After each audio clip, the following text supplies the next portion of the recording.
Vogliamo parlare della partita, vogliamo parlare dei gesti tecnici, dei rigori, di come si tirano i rigori, della scelta dei rigoristi, o vogliamo parlare di qualche altra cosa?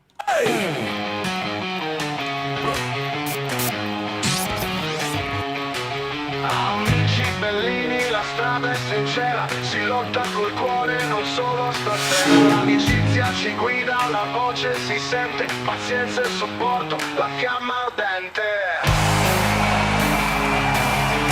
Le Loriane, mediano speciale, bellissimo eroe, dal coraggio leale. Senza di lui non sappiamo star bene, è il nostro pilastro. Allora,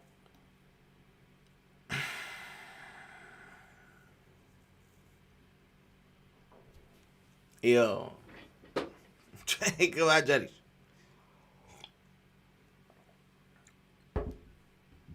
Ditemi voi, veramente sono...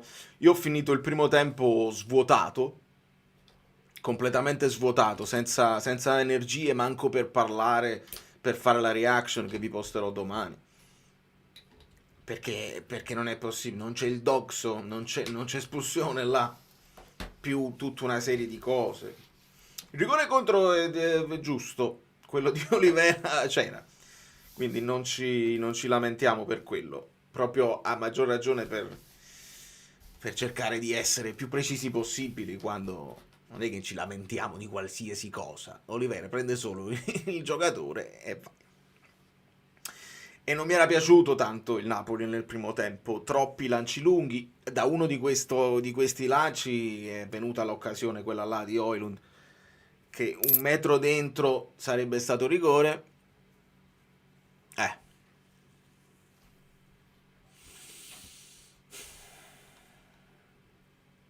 no, ripetiamolo, non lo so, dipende da cosa vogliamo intendere per malafede, voglio, cioè, per me, io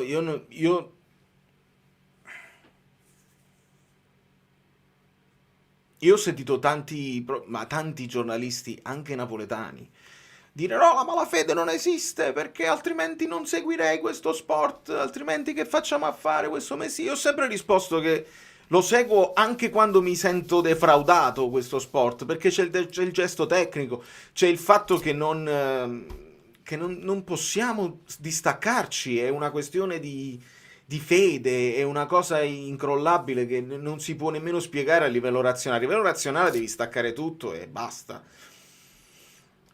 Però come faccio a dirvi, visto che è successo in passato più volte, no? È successo in passato più volte e ci sono le intercettazioni e sappiamo come si muovevano a volte su chiamata, a volte senza chiamata in generale per fare una migliore carriera perché si sa che se si lamentano in certi posti è un conto e si fa una risonanza mediatica, se si lamentano in altri posti sparisce dopo 2 giorni la cosa.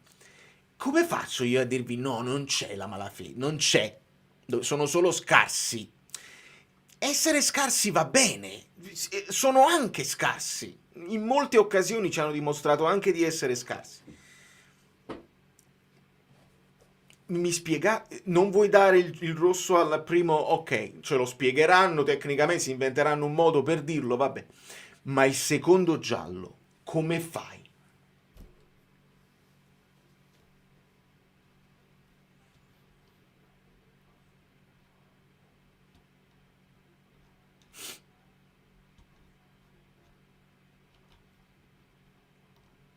Grazie Vincenzo. Proprio di questo stiamo parlando. Cioè, tu minacci, no? Perché dici, "Ah, se parlate di malafede, io mi dimetto. E dimettiti. Io ne sto parlando. Il resto della chat ne sta parlando. Molti altri, anche gli Juventini, stanno parlando di malafede. A turno ne parla il Milan, ne parla la Lazio, ne parlano tutti. Solo forse una squadra ne parla di meno. I tifosi loro, la squadra no. Marotta. Come faccio a dirvi che non c'è? Cioè, il secondo giallo, come può essere giustificato? Che quello l'ha scartato di netto, l'ha saltato di netto al limite dell'area ed è pronto a tirare e gli entra solo sullo stinco facendogli anche male. Spiegatemi tecnicamente come può un arbitro dire no, ma quando va? Non c'è niente. Dovete spiegare. Poi dopo la partita che il Napoli si è messo a fare in maniera migliore perché ha abbassato Elmas invece di Lobotka come regia, tutte cose interessanti di cui vorrei parlare, di cui parlerò, perché ci piace parlare di calcio a prescindere, le idee, le cose, dobbiamo parlare dei nuovi acquisti, se ci hanno convinto o meno. Alla fine i rigori lo sappiamo che sono una lotteria che può andare o non andare, e anche quelli là su cui ti fidi di più alla fine sbagliano. Ciao Enrico, grazie. Calcio avariato. Oggi non possono parlare nemmeno di VAR. Perché sul calcio, che nel protocollo sta scritto che sul giallo non si può intervenire. E belli, che regola è? Perché sul rosso puoi intervenire e sul giallo no, quando il giallo determina un rosso? Spiegatemi che regola è e ne parliamo, capite? Se mi spiegate che cosa significa chiaro ed evidente errore, noi ne parliamo. È chiaro ed evidente? Per me è chiaro ed evidente. Però il protocollo non può intervenire là. E poi stavo dicendo, i rigori capita sempre, Lukaku non avendo quella freschezza, quella brillantezza di uno che è caldo perché sta giocando da varie partite, forse non era il caso di mettere lui.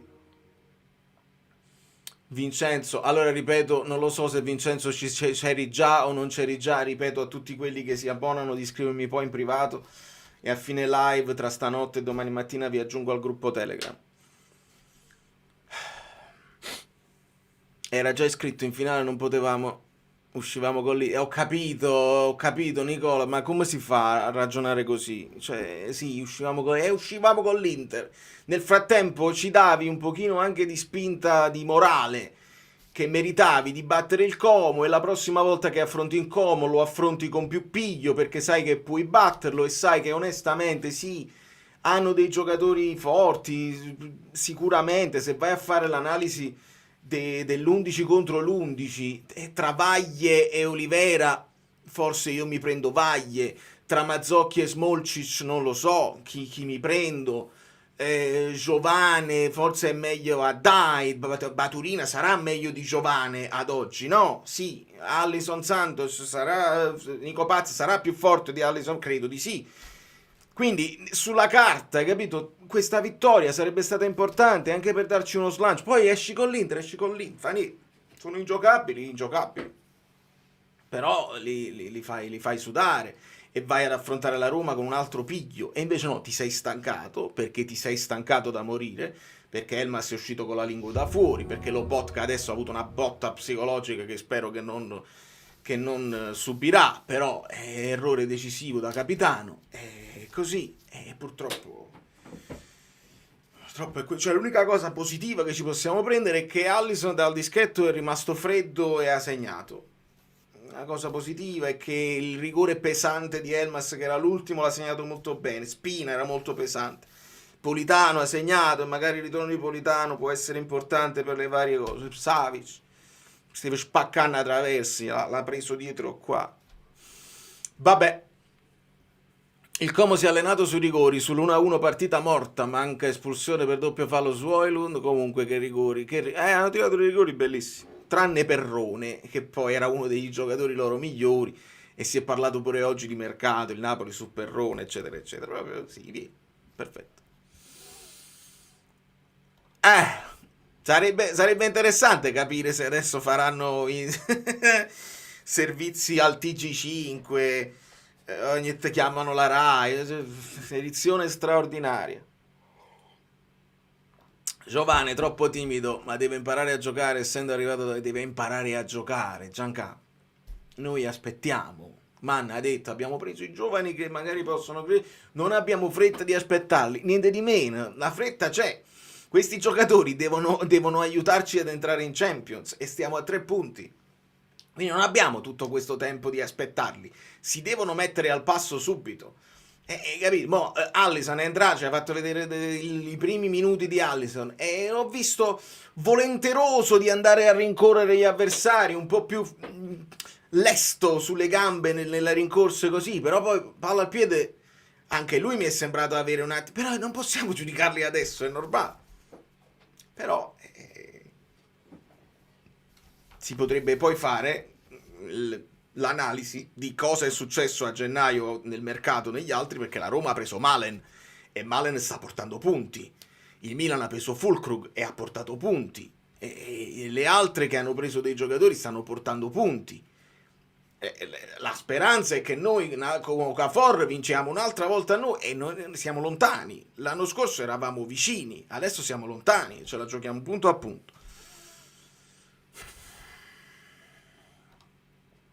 Pure domani vedrai la reaction, Ale. Pure io mi è sembrato un pochino più fresco di mente, anche di sulle gambe, che potrebbe dare qualcosa in più. Però la verità è che abbiamo trovato Vergara. L'unica cosa vera, l'unica verità è che a gennaio abbiamo trovato Vergara. Cioè, come Kvara era stato sostituito alla fine da Neres, Neres è stato sostituito da Vergara, quindi da una soluzione interna. E speriamo che insomma il resto degli acquisti possa dare qualcosa in più, ma per ora no, per ora non ci siamo. Anto, ne vogliamo parlare. Tenga la maglietta rossa, ne abbiamo parlato, ho aperto così. È chiaro, non si dovrebbe parlare di altro. Affranti, sì, affranti, rassegnati, svuotati. Io mi sento svuotato, non ce la faccio, non ce la posso fare. Il dossier. Perché poi la società non parla? Perché tutte le altre, quando succede una cosa, arriva Marotta, arrivano i dirigenti, e dicono le cose, noi mutissimi, parla solo Conte e poi lo attaccano, Conte si lamenta, non si può lamentare, ma anche stasera Conte, sta zitta, deve accettare e basta. E io diventa pesante così, rimanere in sella e comandare una squadra che deve lottare punto a punto, così diventa veramente pesante. Non lo so. Non lo so.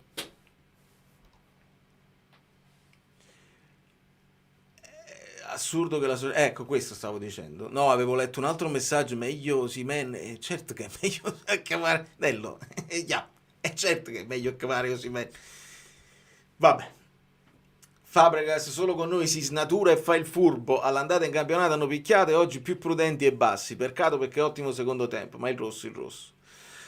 Si snatura, sì, nel senso che a me ha dato l'impressione che nel secondo tempo, nonostante noi abbiamo giocato 2 giorni fa e loro si sono riposati per 8 giorni, nel secondo tempo ci abbiamo provato un po' più noi a giocare palla a terra, a trovare delle imbucate, e loro mi sembravano molto molto tranquilli nel ripartire con tutto il tempo, palla a butezza, aspettiamo, non rischiamo, non forziamo mai la giocata, come se a loro il pareggio per andare ai rigori andasse bene, se poi va, è come è andata, e se non va, non va. Mi è sembrato giocare senza alcun tipo di pressione, mentre noi ce l'avevamo. Perché ovviamente la Coppa Italia era una di quelle cose che tu potevi andare con poche partite a giocarti un altro trofeo, perché ovviamente se fai il computo delle cose, adesso si somma, hai fatto la Champions male, sei uscito presto dalla Coppa Italia, e quindi è fallimento totale. Che fa? Le attenuanti ce le dimentichiamo, perché è così che funziona. E prima le attenuanti degli infortuni e mo le attenuanti degli arbitri. Non ci possiamo lamentare, dobbiamo subire in silenzio, e se ci proviamo ad aprire la bocca, siete ridicoli, e io parlo lo stesso, non me ne frega proprio. Per dinamica, posizione, velocità e pericolosità non esiste che non ci sia una munizione. Vi raggiungo appena posso, i ragazzi mi hanno fatto piangere per la voglia di non morire, tutto il resto mi fa piangere e basta. Bel messaggio, Vale. Sì, ci hanno provato, figurati. Il gol di Vergara mi aveva ridato quell'energia che avevo perso a fine primo tempo, perché veramente questa è una di quelle cose. Ma ci può perdere in albergo. Io non lo so se loro poi anche cioè, ne sono sicuro, non è che non lo so, perché sappiamo che i giovani specialmente, i più giovani specialmente di questa squadra vivono sui social e si sentono poi attaccati da tutte le parti. È stato bellissimo che proprio Vergara abbia almeno segnato e non subisca, provi almeno a non subire tutto quello che gli stanno dicendo intorno. La sensazione che il racconto è diverso a secondo della maglia è forte, è fortissimo. E quindi non lo so se l'uscita dell'open bar di oggi li abbia anche data. Spero che abbiano mantenuto la concentrazione, però al primo tempo non benissimo, nel secondo molto meglio secondo me. E veramente certe cose ti potrebbero distruggere e almeno non hai voluto mollare, ti sei arreso solamente all'ultimo rigore. E questa è una cosa positiva sotto un certo punto di vista. Vedi? È corretto secondo me quello che dici, che sono d'accordo, al di là del corretto o non corretto. Perché è tutto buio? È troppo buio. Qua, che sta succedendo qua? C'è buiezza. Boh, scusatemi, dovrei... poco meglio. Non essendo risultati di stasera, non me l'aspettavo nemmeno una prestazione così. È vero, nel senso che non... mi aspettavo veramente zero, non mi aspettavo molto. Amico mio, non leggo e ti levo dalla cosa proprio perché sono parole che poi non aiutano l'algoritmo. Come Falcone, come il portiere del Lecce. Come il portiere del Lecce. Ah, Davide, non ti illudere, ti prego, ti prego, ti prego. Io capisco la voglia di rimanere attaccati alla stagione e ci dobbiamo rimanere attaccati alla stagione perché altrimenti ce ne scendiamo. Noi dobbiamo vincere più partite possibile. Poi davanti deve perdere 4 partite consecutive l'Inter, 4, e tu ne devi vincere 4 e devi continuare a vincere per sempre. È calcisticamente impossibile. Possibile, matematicamente è possibile. Calcisticamente è impossibile. Quindi non ti devi illudere che questo possa accadere.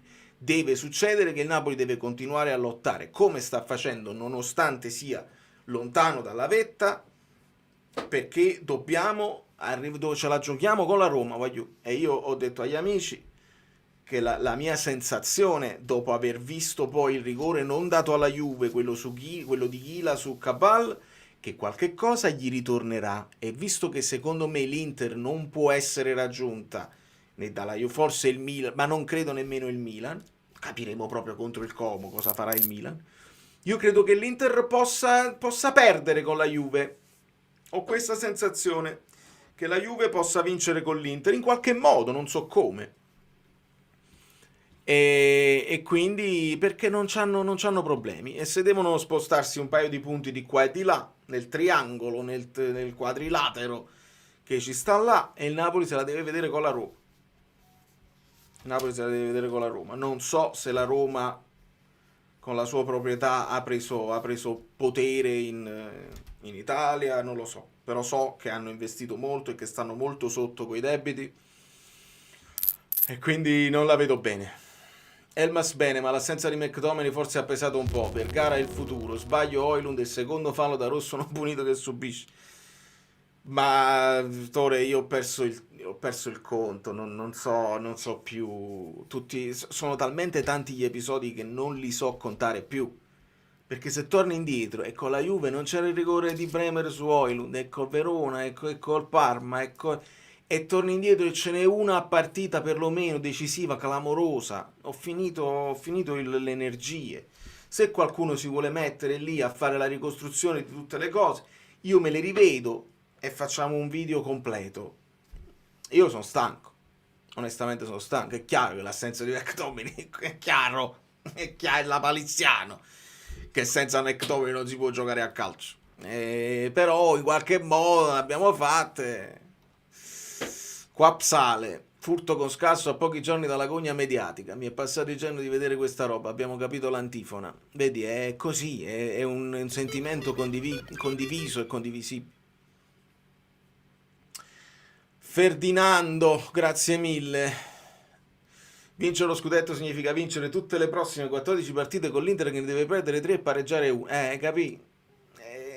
Nando, è proprio così, è complicato da pensare, e contemporaneamente anche il Milan che ti sta avanti deve scivolare, altrimenti con l'Inter che ne perde 3 e pareggiare 1 potrebbe approfittarne il Milan. e diventa veramente dura, quindi non me la sento di illudere nessuno, però voi avete tutto il diritto di crederci se questo vi serve per avere stimoli per guardare la stagione. Io la stagione me la guardo quando lottiamo per lo scudetto, quando arriviamo decimi, quando lottiamo per la Champions, quando io me la guardo, ero abbonato, quando ero al Napoli, quando stavamo in Serie B, figuratevi se smetto di guardarla adesso. Io continuo a guardarla, i miei stimoli ci sono sempre, molto prima di YouTube. Quindi non... Phoenix, poi iniziano Fabregas e il Como, pensare che mi stavano pure simpatici. Giovanni e Santos non servivano a questa squadra. Io non lo so se non servivano, non lo so se serviranno, però sono due che per ora non stanno impattando. Si può dire questo? Penso che si può dire che per ora non stanno impattando. È inutile prendersela con loro perché che i problemi sono un po' dovunque in questo momento, non ce n'è... Cioè, arriva un momento in cui sei esausto, no? E diventa difficile. E il Como, hai ragione, nel senso che era una realtà anche intraprendente. Certo, molti soldi, non è che la favola Como, dalle macerie, senza spendere tanti, hanno speso più di noi, debiti importanti anche loro. Però quello che lo rendeva simpatico è che spendi, ma con un'idea di giovani, con un'idea di gioco, con una mentalità precisa che sembrava, insomma, cioè sembrava, continua a essere una realtà interessante. Questo senza dubbio. Grazie Claudia, Forza Napoli solo questo, grazie mille. Giovanni, fammi recuperare. Adesso leggo anche altri messaggi, voglio. Mi dispiace perdere non giocando ad armi pari, troppe situazioni torbide in rapida successione e guarda caso dopo Genoa arriva subito la risposta del potere. Difendiamo Antonio Vergara e la squadra. Corretto che dici difendiamo Antonio Vergara, a me è uscito oggi il video susseguente all'open bar, susseguente a una serie di polemiche che ci sono stati tutti i giorni. Cioè voi avete intervistato Gasperini, avete fatto parlare Carnevali. Oh!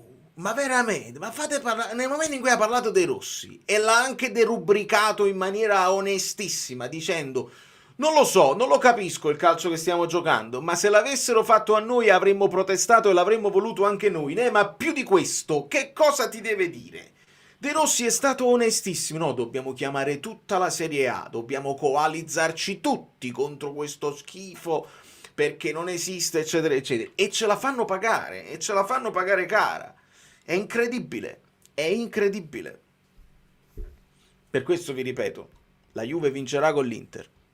State sicuri su questo. L'Inter non vince. Allora, KDB è completamente sparito. Manco in tribuna, un SMS, un messaggio in bottiglia. Vabbè. Poi si parla più di quello che... capite? Il regolamento dice che non si fa... Doveva uscire, doveva essere sostituito per la sconfitta a tavolino. Il regolamento dice... Leggi il regolamento. Che schifo a Mediaset su Conte incazzatissimo. Se mi mandate le parole, altrimenti le analizziamo domani. Gol di Vergara, stessa azione del Golden Eres, stessa giocata di Rasmus. Bravo. Bravo DP, bello, mi vuoi far parlare di calcio, sei molto tenero.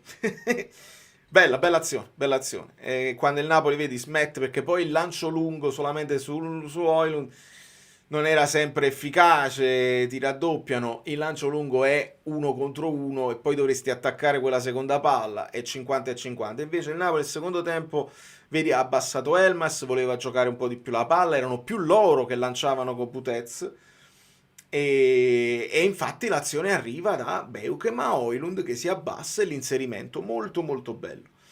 E sotto questo punto di vista sono poche giocate codificate che ti possono portare al gol con difese del genere. Conte ha sbottato. C'erano pochi dubbi.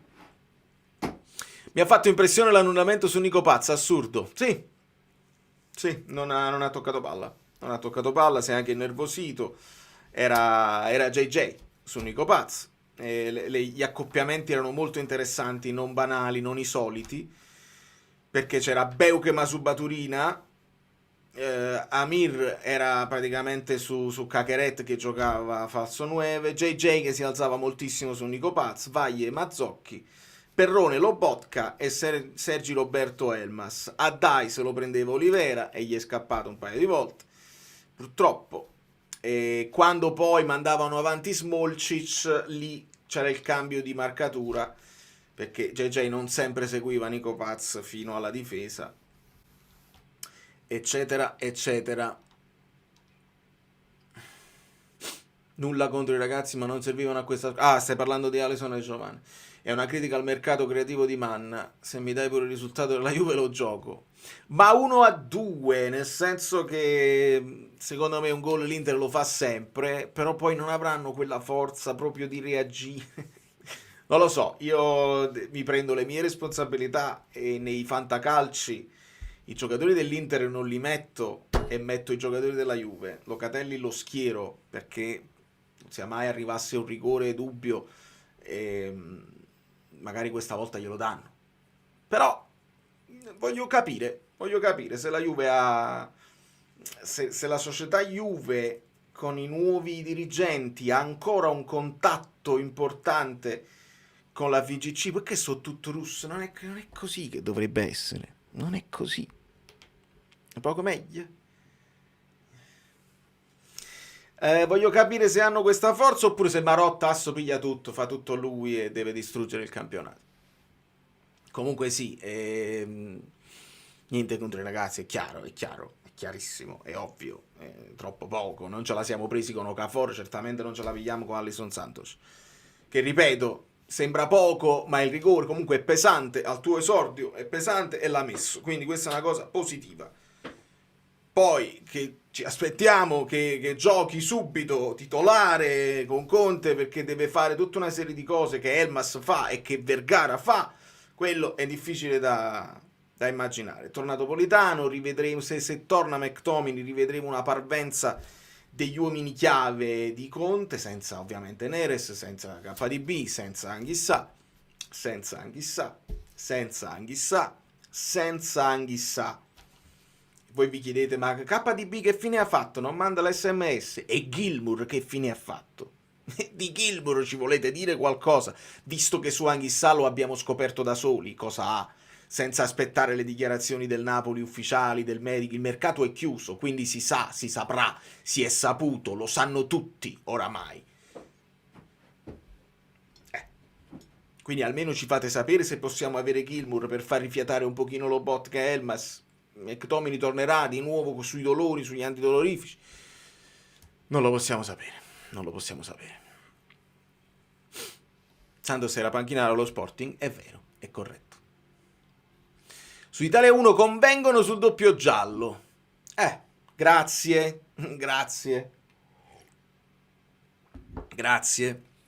Quindi ci smuoviamo tutti e ci indigniamo, oppure capita, perché può essere pure che capita, può capitare, gli arbitri possono sbagliare, siamo umani, come sbagliano i giocatori possono sbagliare anche gli arbitri. Leggo di grande partita del Como al di là del rosso non dato. Non è vero, non sono d'accordo, grande partita del Como onestamente.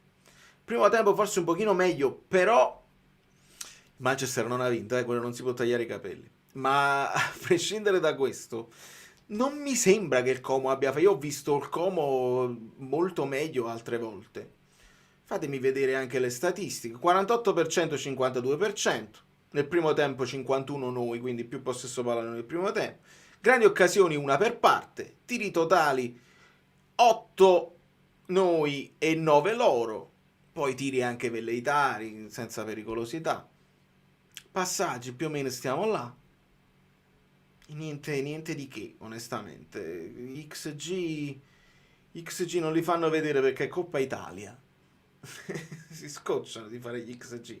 Ma l'attacco momentum pure parla chiaro, Comincia un po' meglio il Como, poi facciamo meglio noi, loro meglio finché non fanno quel gol. Iniziamo meglio noi, poi il Como un'altra volta, poi molto meglio noi e poi il Como nel finale. Non sono d'accordo, ma noi vediamo un calcio, vediamo quello che vogliamo noi. Ma un tifoso può sentirsi arrabbiato. Fammi vedere un attimo qua. E anche preso in giro per certi atteggiamenti dell'allenatore e anche dai vertici degli arbitri? Credo di sì, amico mio. Certo che ti puoi sentire arrabbiato. Assolutamente.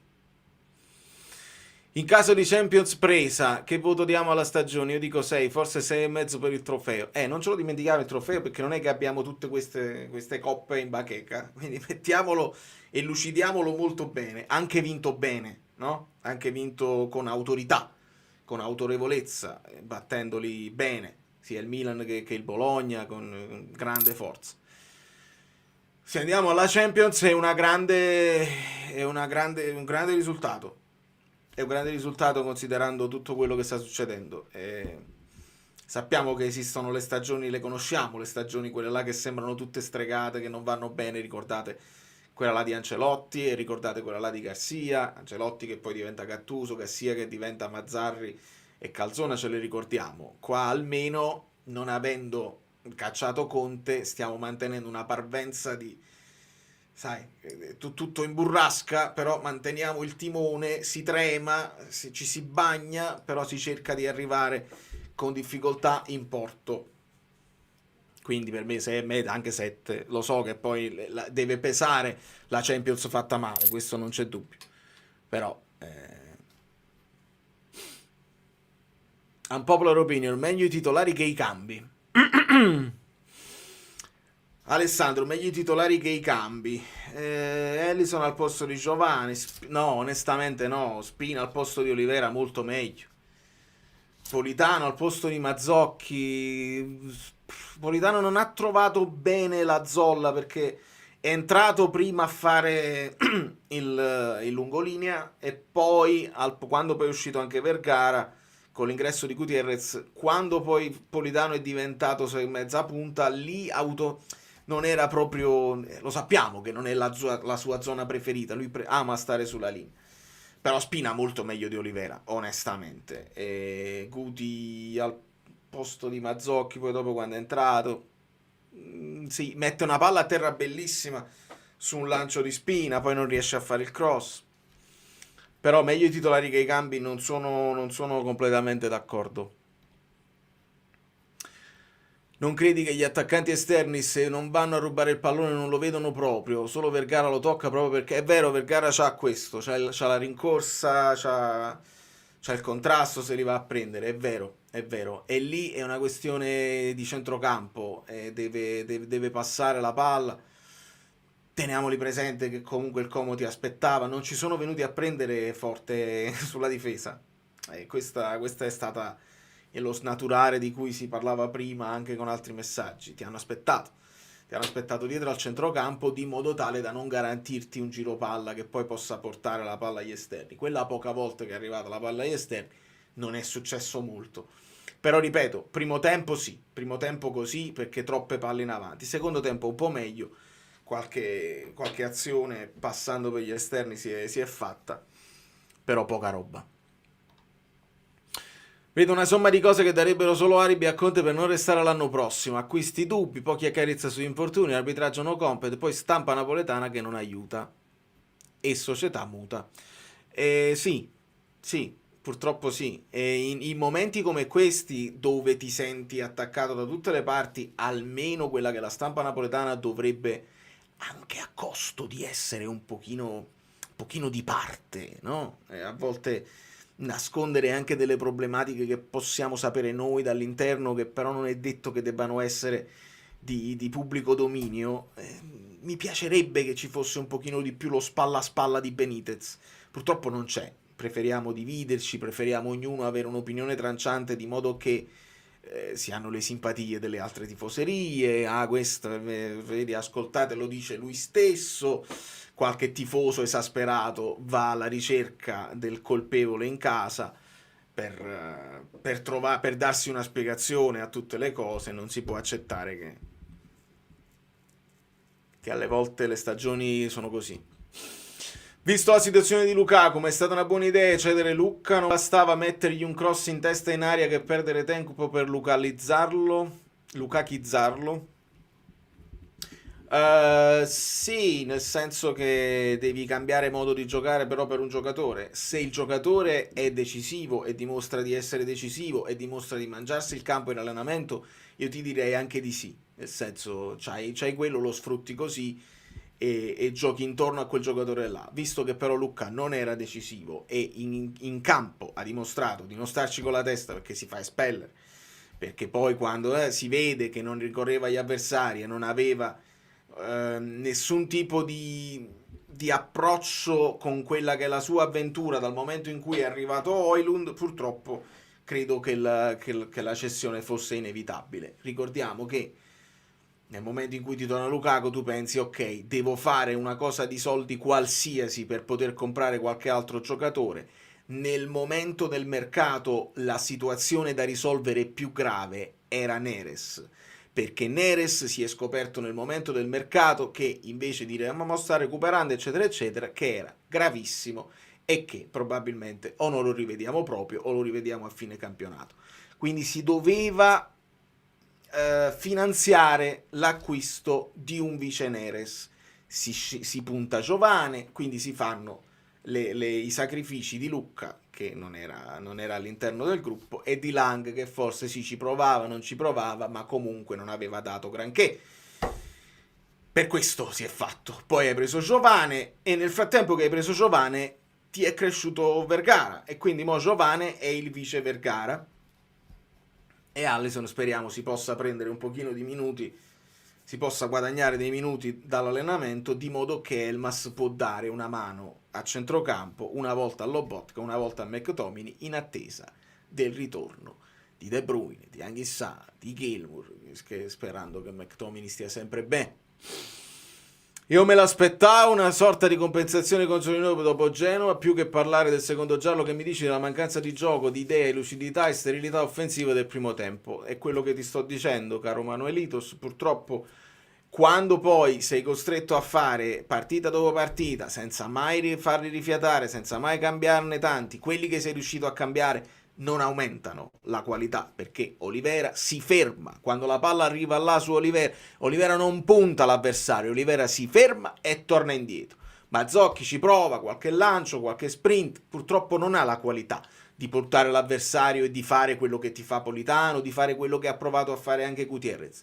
La qualità scende, se si abbassa la qualità e quelli che sono rimasti in campo sono esausti, che non ce la fanno più, giustamente non ce la fanno più, ecco che si è ricorso al lancio e all'attacco della seconda palla, che non ha funzionato e che quindi ti porta poco idee, poco gioco, poca lucidità, molta sterilità, cosa che però nel secondo tempo è leggermente migliorata, secondo me. Lobo sbagliò anche il rigore decisivo contro la Cremonese in Coppa Italia l'anno dello scudetto. Lobo non è uno specialista, lo possiamo dire, nonostante lui non l'abbia tirato malissimo il rigore. Putez ci è arrivato alzando pure la mano. Quello che è stato tirato male purtroppo è quello di Lukaku, perché non ha preso neanche la porta. Ma sui rigori Guagliù è lana caprina, è caprina. Secondo me, pur avendo fatto una brutta partita all'inizio, questa squadra ha dato tutto fino all'ultimo. Non è rabbia, non è disperazione, un po' di rammarico. Preghiamo oggi per Genoa. Paghiamo, Don Raffaele, paghiamo oggi per Genoa, sì. Così come abbiamo pagato dall'Inter fino ad oggi in tutte le partite, perché non si doveva dare quel rigore su Di Lorenzo, continuano e stiamo continuando. La partita del Como è stata costruita per ingabbiare Lobo. Hanno fatto più lanci lunghi su di noi perché avevamo i centrocampisti a quadrilateri, hanno sacrificato Paz. Sì, tant'è vero che poi si abbassa Elmas, questo l'avevano letta, insomma, sia Fabregas che Conte, e nel secondo tempo fa abbassare Elmas vicino a Rachmani per la prima costruzione senza lanciare più il pallone. E sotto questo punto di vista mi è piaciuto. Ma io mi posso anche spostare, ancora non ho sentito nessun vocale, ma questa è la live, c'ho meno ritmo perché sono un po' 10, 9. 8, 7, 5, 4, 3, 2, 1.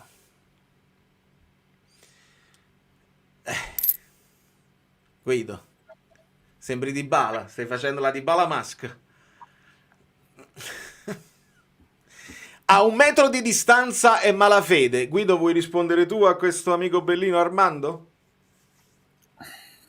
Buonasera amiche belline, buonasera amici bellini, buonasera Valerio. Tanti anni fa Massimo Trisi ci illuminò con una delle sue perle. Diceva che lui avrebbe voluto come padre Andreotti. Ah. Io voglio come padre Rocchi. Rocky. Papà. Sì. Non sto scherzando. Avrei avuto un'infanzia e adolescenza molto più felice di quella che ho avuto. Mm. Veramente avvilente. È un discorso puramente culturale, il mio è statistico. Mi devi trovare un lavoro sulla faccia della terra dove pur sbagliando in quantità industriale tu resti al tuo posto. Uno, dal più nobile al più, tra virgolette, umile. Qualunque arte e mestiere, cioè trovami un professore che mi sbaglia tutte le correzioni, uno in banca che sbaglia tutti i conti, eccetera, eccetera, elenco la Salvini. Cioè non vediamolo dal punto di vista della partita del Napoli, cioè è una stagione pessima, lo possiamo dire, no? Visto che sono... E sono tutti promossi. Io voglio avere lui come papà. Basta, questo è il mio commento. Non ho Phoenix altro da non ci dire. sta, dice paghiamo Genova per cosa? Era Ma che rigore paghiamo? punto. Ma che paghiamo, ragazzi? Poi qua una volta dovremmo invitare veramente il professore, per una volta potrebbe parlare senza essere aggredito, il professor Guido Clemente di San Luca. Perché noi dobbiamo anche un po', Valerio, mettere il cervello al centro del discorso, la dignità umana, è un discorso di dignità umana, togliamo il tifo da mezzo, togliamo la delusione, quella che può essere il sangue amaro, che uno perde un po' di lucidità. Perché nel calcio è giusto avere passione, tifo, attaccamento, anche un'emozione che ti fa perdere le giuste coordinate, però mente fredda prima e dopo no. Ad esempio, perché la favola Como? È la favola Foggia, non la favola Como.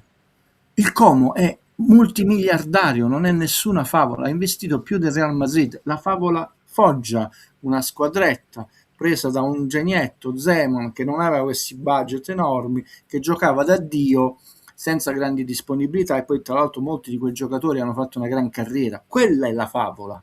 Questa non è la favola che ricapitalizzando bypassano la norma che è stata fatta in Serie A, perché loro hanno un buco infinito ovviamente, perché non è che fanno come l'Udinese, io compro un giocatore, lo valorizzo, lo rivendo a Napoli a 30 milioni, mi rifaccio mezza squadra. No, spendono e spandono, ma hanno due proprietari che ricapitalizzano legalmente, non è una cosa truffaldina, però non puoi definirla la favola Como, non è la piccola squadra con una piccola società che come il Carpi, detto con una grande Il gestione, Chievo dell'epoca. cioè, non è, però noi ci dobbiamo sentire anche oggi 5 minuti, sembrava che giocasse il Como contro se stesso a inizio partita e va bene, cioè, lì non c'entra, è rimettere un po' il cervello. Allora il secondo giallo non è questione di buona fede, è una scelta, dobbiamo parlare in italiano, l'arbitro ha scelto di non dare Mm. e ci devono spiegare perché è sempre quello il mio discorso culturale, perché il regolamento è chiaro, come il VAR, lì non c'entra niente il VAR, è a 1 metro e mezzo, senza nessuno davanti, e si vede che lui cazzuto ha fatto quella scelta. Quindi, se lui ha scelto così, e lui ha scelto così, togliamo, paghiamo, come si chiama, o noi siamo sempre di fronte a 1000 regolamenti e in questo caso è molto più difficile rispetto al fallo di mano, come si chiama, perché il fallo di mano, 1000 cose, lì è chiaro il regolamento. su quell'intervento. Tra l'altro lui salta e può andare in porta. Togliamo di mezzo il primo tempo che era rosso, ma il secondo è chiaro, è a mezzo metro dall'area di rigore, l'ha saltato di netto, allarga la gamba a compasso per bloccarlo, è fallo sicuro, ma è fallo anche per la posizione pericolosissima perché può andare al tiro, eccetera. Quindi l'arbitro ha scelto di non, dobbiamo parlare italiano, ha scelto di non dare il giallo. Allora la domanda che noi facciamo, non, perché poi distraggono ormai questo per VAR e loro non hanno risposto alle domande legittime che noi abbiamo fatto da sportivi, togliamo non è il Napoli, Olio e Benji, perché l'arbitro, infatti loro hanno fatto la cosa, no, e noi abbiamo detto no, partiamo dal fallo, ci dovete spiegare questo, questo e questo. Allora partiamo il regolamento dice quello è un fallo di gioco a ridosso dell'area di rigore dove l'attaccante ha saltato di netto il difensore e può andare a tirare sia nel primo che nel secondo tempo, ma noi guardiamo solo il secondo tempo perché Juan Jesus tocca di poco la maglietta e viene buttato fuori, a gioco fermo prende l'ammonizione, oggi prende l'ammonizione sul fallo di nuca, eccetera, eccetera. Quindi se il metodo di giudizio è questo, ho detto allora l'arbitro perché ha scelto, no, non devono dire no, ma potrebbe non essere già, no, quello è fallo d'ammonizione, perché non è stato dato il giallo? Non mi interessano le cretinate, quasi si mette in discussione la buona fede, no, risposta secca a domanda secca, poche chiacchiere. Però la domanda se glielo fa la Zille che già tiene il copione scritto questo è ineccepibile e quello risponde sì è ineccepibile, allora non c'è una domanda quando poi fanno open VAR, non c'è perché c'è il copione e vanno. Io ti ho mandato due belle foto che potresti. Mi hai mandato due belle foto, sì, ok, adesso le faccio perché poi non è che abbiamo l'anello al naso. Leggi di questo messaggio che è per te. Sì, grazie, che sempre che la forza sia con noi. Mamma mia. Adesso recupero anche i vocali, facciamo. Poi hai capito, se fra qualche anno non lo seguirà nessuno e lo seguiranno solo i tifosi di 4 squadre il calcio, e sarà sempre più difficile sostenere i costi, no? È come un condominio che deve essere sostenuto, mi segui Valerio, da poche persone. Ti seguo, no, quale vuoi che ti prendo di queste foto? Perché ce ne sono no, perché subito, allora aspetta, fammi vedere quelle che ti ho mandato. Scusa, perché io ce l'ho a doppione. Sono foto piccanti, sì. No, non si immaginassi, partiamo dal più brutto, no? Quello che ho scritto il più brutto 1 e il più brutto 2. Ma ti ripeti, i titoli non escono. Vabbè, metti, tanto le posso commentare. Va bene, facciamo una alla volta. Allora, vocali al veleno. Se ho esagerato, sorry, ma tant'è. Fabio, adesso recuperiamo anche i vocali al veleno. Sì, oggi l'ultimo mi censurerò tremendamente. Andiamo un attimo, allora. Mi dispiace, oggi meritavamo la qualificazione per tutte le difficoltà che avevamo avuto. No, dobbiamo andare indietro. Quindi devi andare. E allora questo ce la mettiamo per dopo.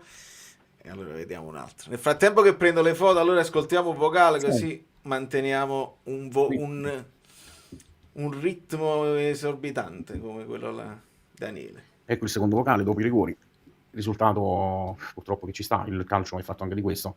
Comunque il Napoli ha dimostrato almeno personalità, cioè sui rigori, ma nella partita stessa abbiamo provato a fare il possibile. Però per quest'anno è andata così, ci fermiamo ai quarti e adesso tuffiamoci direttamente nel campionato, concentriamoci a fare il miglior risultato possibile adesso in Serie A quest'anno. Ragazzi, può dire che se c'era Meret forse avevamo più speranza di parare un rigore? Cioè alla fine quello che ha sbagliato. Ecco il secondo vocale dopo i rigori. Aspetta, il risultato il secondo vocale. Purtroppo che ci sta, il calcio è fatto anche di questo.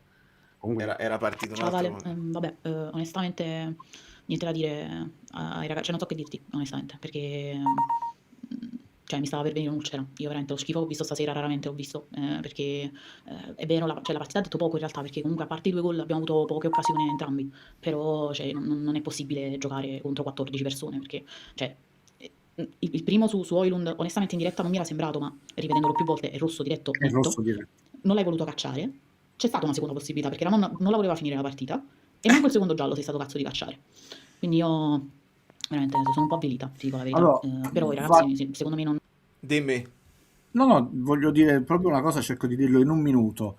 è una mancata qualificazione che brucia molto di più di altre volte, perché oggi si è visto che il Napoli non l'ha lasciata la Coppa Italia, voleva passare, si è percepito da tutti i giocatori e tutto lo staff in una Eh beh, situazione di grande emergenza, non solo perché manca una squadra, perché il Como l'aveva riposato, manca veramente una squadra e i giocatori più talentuosi.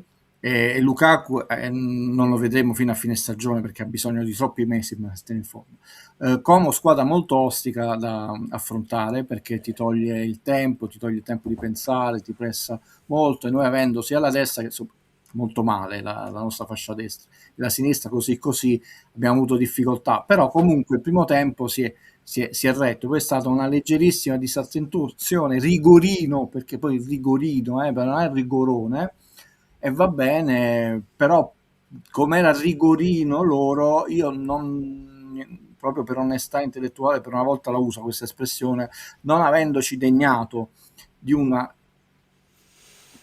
stavo per una volta io dicendo la parola, di uno straccio di replay, io non posso darti la certezza che il fallo su Elund non è rigore, perché non ci hanno fatto vedere un solo replay, soprattutto quello dal lato della tribuna Family, che è quello che chiarirebbe se effettivamente il fallo si è visto, un pseudo replay dalla posizione più scomoda, molto veloce, eccetera. Quindi io non posso dire è rigore o fuori dall'area.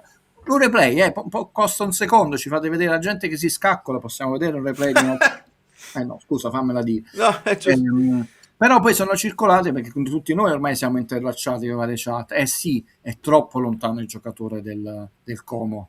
Siccome per come si è sviluppata l'azione, la palla gli rimane proprio lì all'otto, perché se fosse andata molto lunga puoi dire comunque non l'avrebbe mai presa. No, poi può andare a tirare. Però È proprio nella diagonale perfetta. secondo tempo, subito gol, con lo stesso gol che tutti l'avranno notato, di un'azione che non possiamo dire codificata, però a questo punto il Napoli riesce abbastanza bene perché 2 su 2 e Vergara dimostra di avere freddezza in queste azioni, perché pur avendo pochi minuti, poca esperienza in Serie A, e a volte è troppo precipitoso in alcune decisioni, no, di gioco, no? Non si libera subito della palla come dicevo, lei pareggiata, poi c'è il fattaccio. Comunque i primi minuti 1-1, loro in 10 si devono fare 50 minuti del secondo tempo in 10, loro che sono palleggiatori, è dura. Quelli che sono entrati molto male, molto male, perché i cambi andavano fatti e sono abbastanza telefonati e sono stati fatti secondo me con estrema intelligenza e logica, e il problema è che poi non è detto che i giocatori rendano bene, tranne Guiterres, perché è sembrato che Alisson sia un pesce fuor d'acqua, diamogli tempo, chiaro non lo stiamo bocciando, ma tu devi valutare la partita. Vabbè, Spina, dato bello, Lukaku è proprio fermo,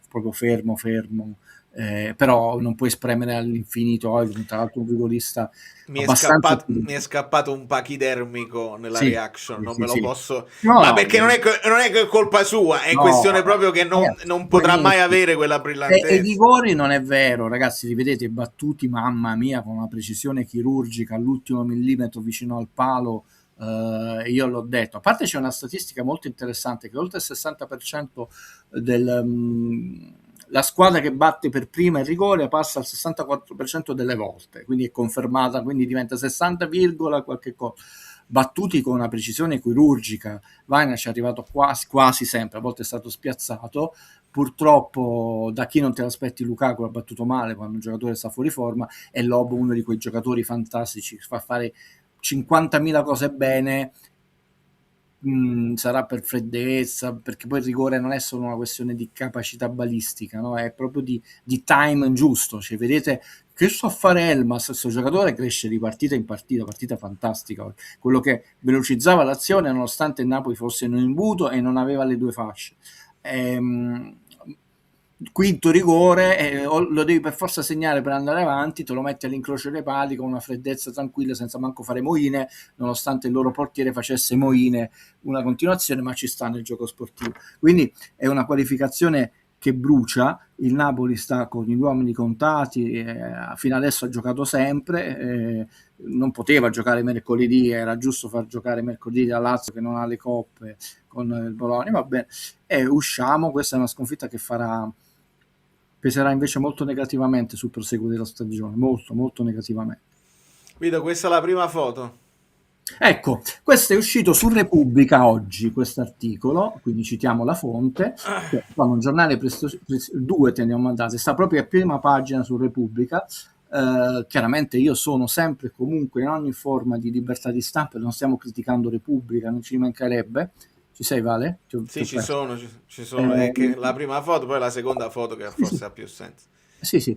Non sia mai, non si capisse che era il San Paolo per chi non l'avesse riconosciuto. Quindi tu hai, quindi, là, come notizia, stadi italiani della retrocessione, no, no, tra i 20 stadi di Serie A è giusto mettere il San Paolo. E questo ti fa capire, tante, ripeto, massima libertà di stampa, sono liberi di Ah, la scegliere scelta della foto. Ok, la ok, ok. foto. Beh, allora fai vedere, per esempio, io ne ho scelto due a caso, no? Perché San Paolo comunque con i suoi limiti strutturali, perché è uno stadio concepito negli anni 50, inaugurato nel dicembre del 59, no? Con la pista d'atletica, tra l'altro rifatta, e per chi ci corre, dicono anche estremamente qualitativa. Questo è lo stadio del Como, ingrandiscilo, no?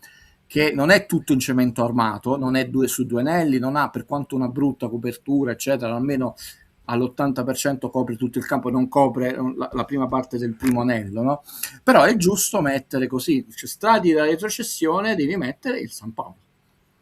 Puoi mettere anche quelli dell'Empoli, che pure non è tutto in cemento armato, addirittura ancora dei settori in tubi semplici, eccetera.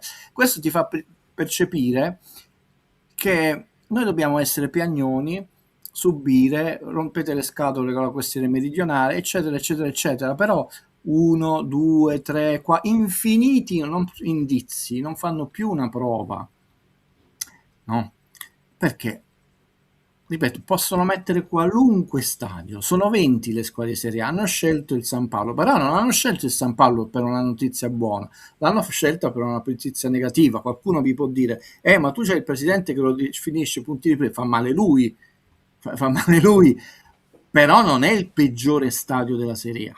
Mi sento di dire, da appassionato di architettura, da studioso di architettura che collabora con amici architetti, che ha fatto uno studio approfondito, come sapete, sugli stadi, una relazione, l'ha fatta anche sui ponti dell'architettura, eccetera. Questo per farti capire che poi se noi vogliamo scandagliare ogni singola notizia, permesso di nuovo, si ha totale libertà, possono scegliere quello che vogliono, però tu hai nella percezione che Napoli è la città più criminale d'Italia. Poi se uno va a vedere, e sono fonti pubbliche, no? Il Ministero dell'Interno, tutte le statistiche, qual è la città col più alto numero di crimini commessi in Italia? Milano. Però se tu devi pubblicare una notizia, non facciamo oggi né una lezione di giornalismo né un esempio infinito. Quindi la prima cosa che noi dobbiamo accettare, che dobbiamo subire, perché la narrazione, che sia una notizia neutra, che sia una notizia A, che sia la narrazione dalla notte dei tempi è fatta in un certo modo. E come si contrasta? Si contrasta in un solo modo, con la qualità. E la qualità la dobbiamo decidere noi, affidandoci a persone di qualità, perché se poi uno continua a ingolfare, anche parlo trasmissioni locali, rimani in questo circolino provinciale. È un discorso molto lungo, molto Allora, faticoso. fammi rispondere perché stanno dicendo l'articolo va letto, l'articolo Sì, non era contro Napoli. no, Ma io, ma però quanti, a parte che non capite quello che sta dicendo Guido, a me sembra ho che detto di Guido una stia foto parlando. scelta. La foto, oltretutto, gli articoli di Repubblica, se non sei abbonato, non te lo puoi leggere l'articolo. Ti rimane semplicemente l'anteprima con la foto del San Paolo. Valerio mi ha capito. Ma quello è, ma è abbastanza evidente la palissiano. Io dalla mia community mi aspetto un pochino di Eh, più. Cioè, che cazzo, stiamo parlando che ti mettono in primo piano il Maradona scrivendo stadi da di retrocessione. retrocessione. Poi tu ti devi andare a leggere l'articolo e vedere che magari parlano di altre cose, eccetera, eccetera. Ma chi se li legge gli articoli? Nessuno se li legge. Prima di tutto, Repubblica devi essere abbonato. Secondo, lo sapete come funziona in giro per internet? Compare l'anteprima e non si possono andare, non si va sulle cose. Quindi No, no, non ci arrivate a quello che sta è un po' dicendo qui. È raffinato, però difficile. chiudi questo argomento era per far capire che attenzione, poi si è parlato in due grandi momenti quest'anno della stagione e sono Napoli-Inter e Genoa-Napoli, guarda caso negativamente del Napoli. Non ricordiamo, non dico uguale clamore o attenzione, ma uguale minutaggio per Juventus-Napoli. Allora, se il minutaggio fosse lo stesso, seguitemi, cioè ogni domenica ci sono 10 minuti di polemiche per gli arbitri, ogni una volta uno dice no, là dice ci sono sempre, è casuale come avvengono gli episodi, ma se la massa di polemiche, addirittura se la sono presa con Vergara, cioè, è 100% su una squadra, due domande se doveste farle. Io sto parlando di narrazione, non sto parlando di... è un discorso un po' elegante, però va bene così. Infatti, detto, come si contrasta? Si contrasta con la qualità, si contrasta con più esigenza di pretendere qualità.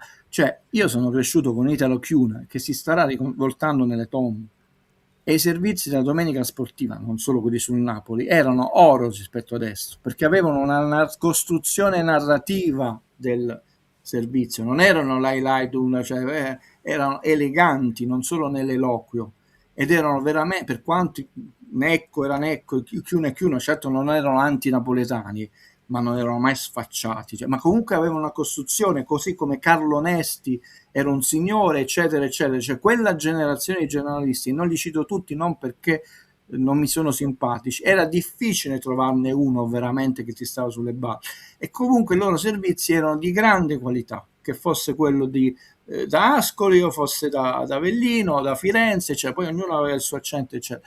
Si è andati molto indietro, molto indietro. Com'è possibile?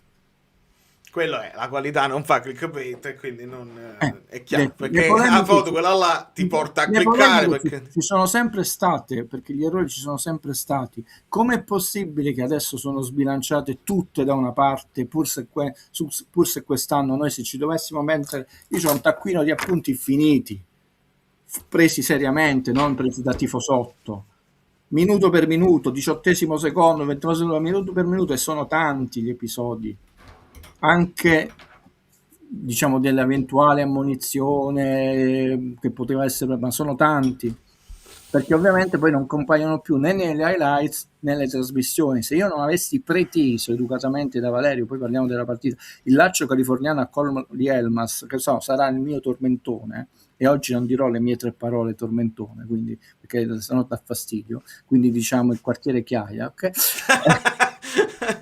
Quell'episodio non esisteva, e invece quell'episodio è esistito, perché questa è la narrazione del calcio di adesso: negazione, negazione, e siete solo dei piagnoni. Va bene così, oggi esci per i rigori, perché potevi anche passare dei rigori, però io guardo sempre il quadro generale più grande, non la singola partita, e il quadro generale più grande ha una serie di puntini che oggi sarebbe troppo lungo mettere insieme, che sia cioè la norma che è stata fatta sullo 0,80%, no? Va bene, uno l'accetta perché è stata fatta una norma, e in uno stato di diritto tu lo accetti come in uno stato sportivo, ma è una norma che alla lunga ti porta a ripianare i debiti, visto No. che poi è uscita dalla UEFA, è una cosa ridicola, cioè la UEFA fa il suo report sui bilanci, e sono drammatici, perché due squadre stanno a più, ovvero a meno, nel senso il Napoli, che è il Pisa, la Juve sta a meno 3%, come si chiama, stiamo nello stesso multiverso, nello stesso regolamento, perché la UEFA sovrintende il calcio, eccetera, eccetera, e quindi detto, com'è possibile che lì questa cosa viene percepita con un altro criterio, e dice voi avete debiti infiniti, quelli là. Detto, certo, Testimonianza di un amico bellino di Empoli: in quello stadio ci ho visto 3-4 partite, sono decisamente stupito che quell'impianto abbia l'agibilità per qualsiasi serie. sì, ma guarda, meno male che c'è non è un discorso contro È chiaro. qualcuno, contro Empoli, contro uno stadio Ma se di tu Empoli. non mi facevi notare sullo stadio di Como, io ho sempre pensato che Como era un gioiellino tenuto No, è bene. E invece bruttissimo. no, cioè ci sono delle problematiche anche là. Solo No. che inquadri gli attori, inquadri quelli là che...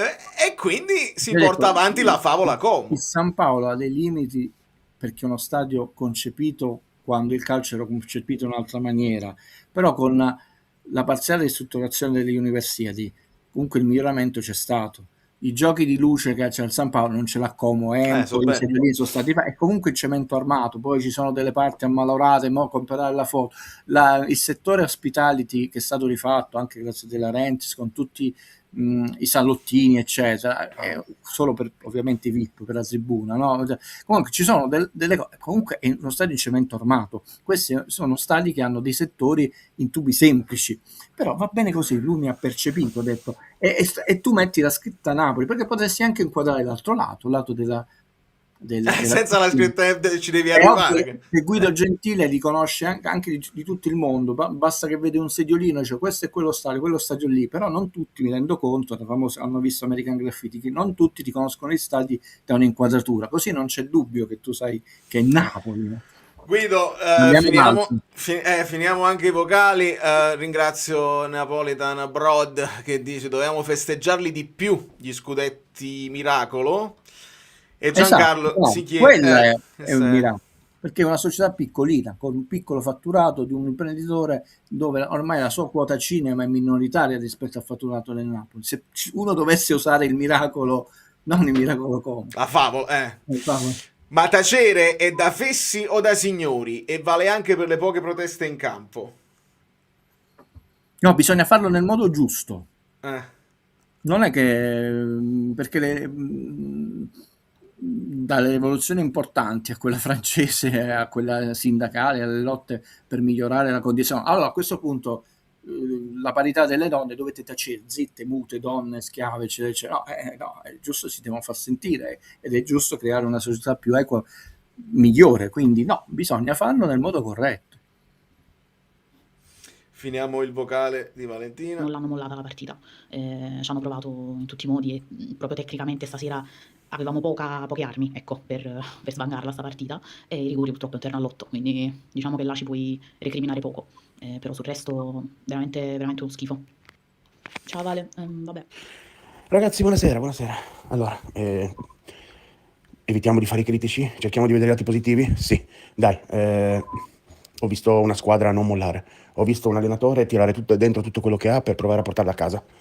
Quindi sì, sono contento di come hanno impostato la partita, di come l'hanno aggredita. Sono meno contento di ciò che hanno creato, uno scompenso arbitrale che ha creato, diciamo, ha fatto in modo che il Como giocasse a pari uomini per tutta la partita. Questa cosa purtroppo ci ha un po' dato un handicap. L'unico punto che voglio dire a Vergara: deve passare il pallone un po' prima. Ho capito che è lì che vuole sfondare tutto, ma passala Antonio, passala. Per il resto dai, sono contento, abbiamo dato tutto, i rigori sono una lotteria, quindi va bene così. Mi sembra corretta come ricostruzione.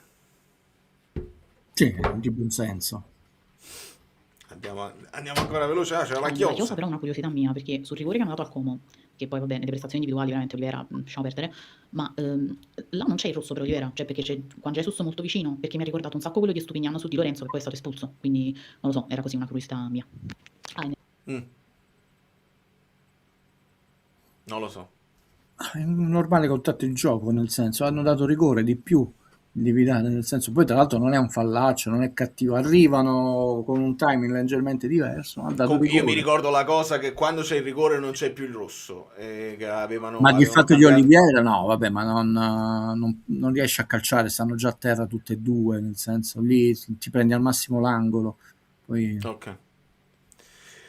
Allora, il rigore di Savi. Sì. Ma il rigore di Savic che bello è stato. Se lo beccava sulla nuca lo mandava direttamente al Caldarelli. E noi l'ha preso sulla nuca perché poi Ma traversa non e poi direttamente, se no... è andata esatto, sul rimbalzo. Mamma mia, vabbè, questo è un altro di quelle cose che ce lo No, li portiamo. hanno battuti molto bene, lui alcuni li ha anche intuiti quasi sfior, ma se uno poi li rivede da sotto, dall'inquadratura con la pianta, vede che veramente sono chirurgici. E questo è il discorso dei rigori, dice non esiste il pararigori, levatevelo dalla testa, il rigore tirato forte, angolato, basso o alto è fisicamente imparabile. Lo dico da portiere / Sì, che è un partitista. fatto proprio di spazio-tempo. Dovrebbe essere più dietro per permettere 11 e 7 metri e 32, basta fare il calcolo di proporzione se volete ve li facciamo, cioè se la palla è calciata a quel tipo di velocità non c'è proprio la possibilità, a meno che tu non stai già da quel lato, col piede, no? Però diciamo,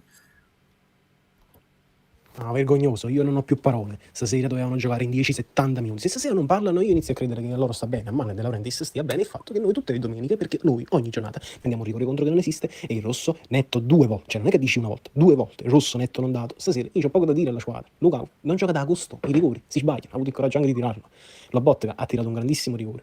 Comunque, ad ogni modo, non meritavamo di perdere e sono sempre contento della squadra. Ma stasera è stato il massimo, potevamo fare il massimo, ma con gli arbitri così non si può andare avanti. Mi dispiace parlare solo ed esclusivamente dell'arbitro, ma quando ci sono certe cose così evidenti non si può non parlarne, non si può. Mi sono anche scocciato di vedere queste partite. Buonasera a tutti. No, vergogna. No, è così, cioè la ed sensazione... è il tema che io ho detto, una charta dei poeti estinti. Quindi, Cioè il perché ADL no, il fatto, adesso... sì, oltre che il fatto che a prescindere da quella che può essere assolutamente legittima, io tra l'altro la Coppa Italia ci tengo tantissimo, non immaginate, la delusione per il risultato sta diventando scoraggiante vedere una partita, ripeto, al di là del risultato, anche se oggi il Napoli avesse superato il turno, però con questa partita, cioè passava ai rigori chiaramente, non con l'espulsione, comunque Certo. con la sensazione di neanche di impotenza, di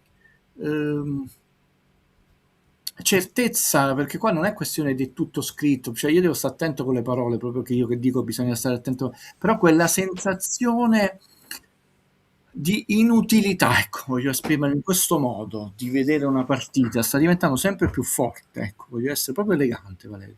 La sensazione che io sto provando costantemente, e se non fosse per il legame che ho con mio papà, con voi, eccetera, è troppo forte, cioè la passione per lo sport è fortissima, per il calcio è fortissima, ma questa sensazione di inutilità di guardare le partite, mi sto autocensurando, sto stando un termine volutamente non è quello che vorrei usare, ma il più elegante possibile, è molto forte e io credo che può diventare sempre più forte, perché poi non tutti hanno la pazienza, io per carattere il mio peggior difetto è la pazienza su tutti, no?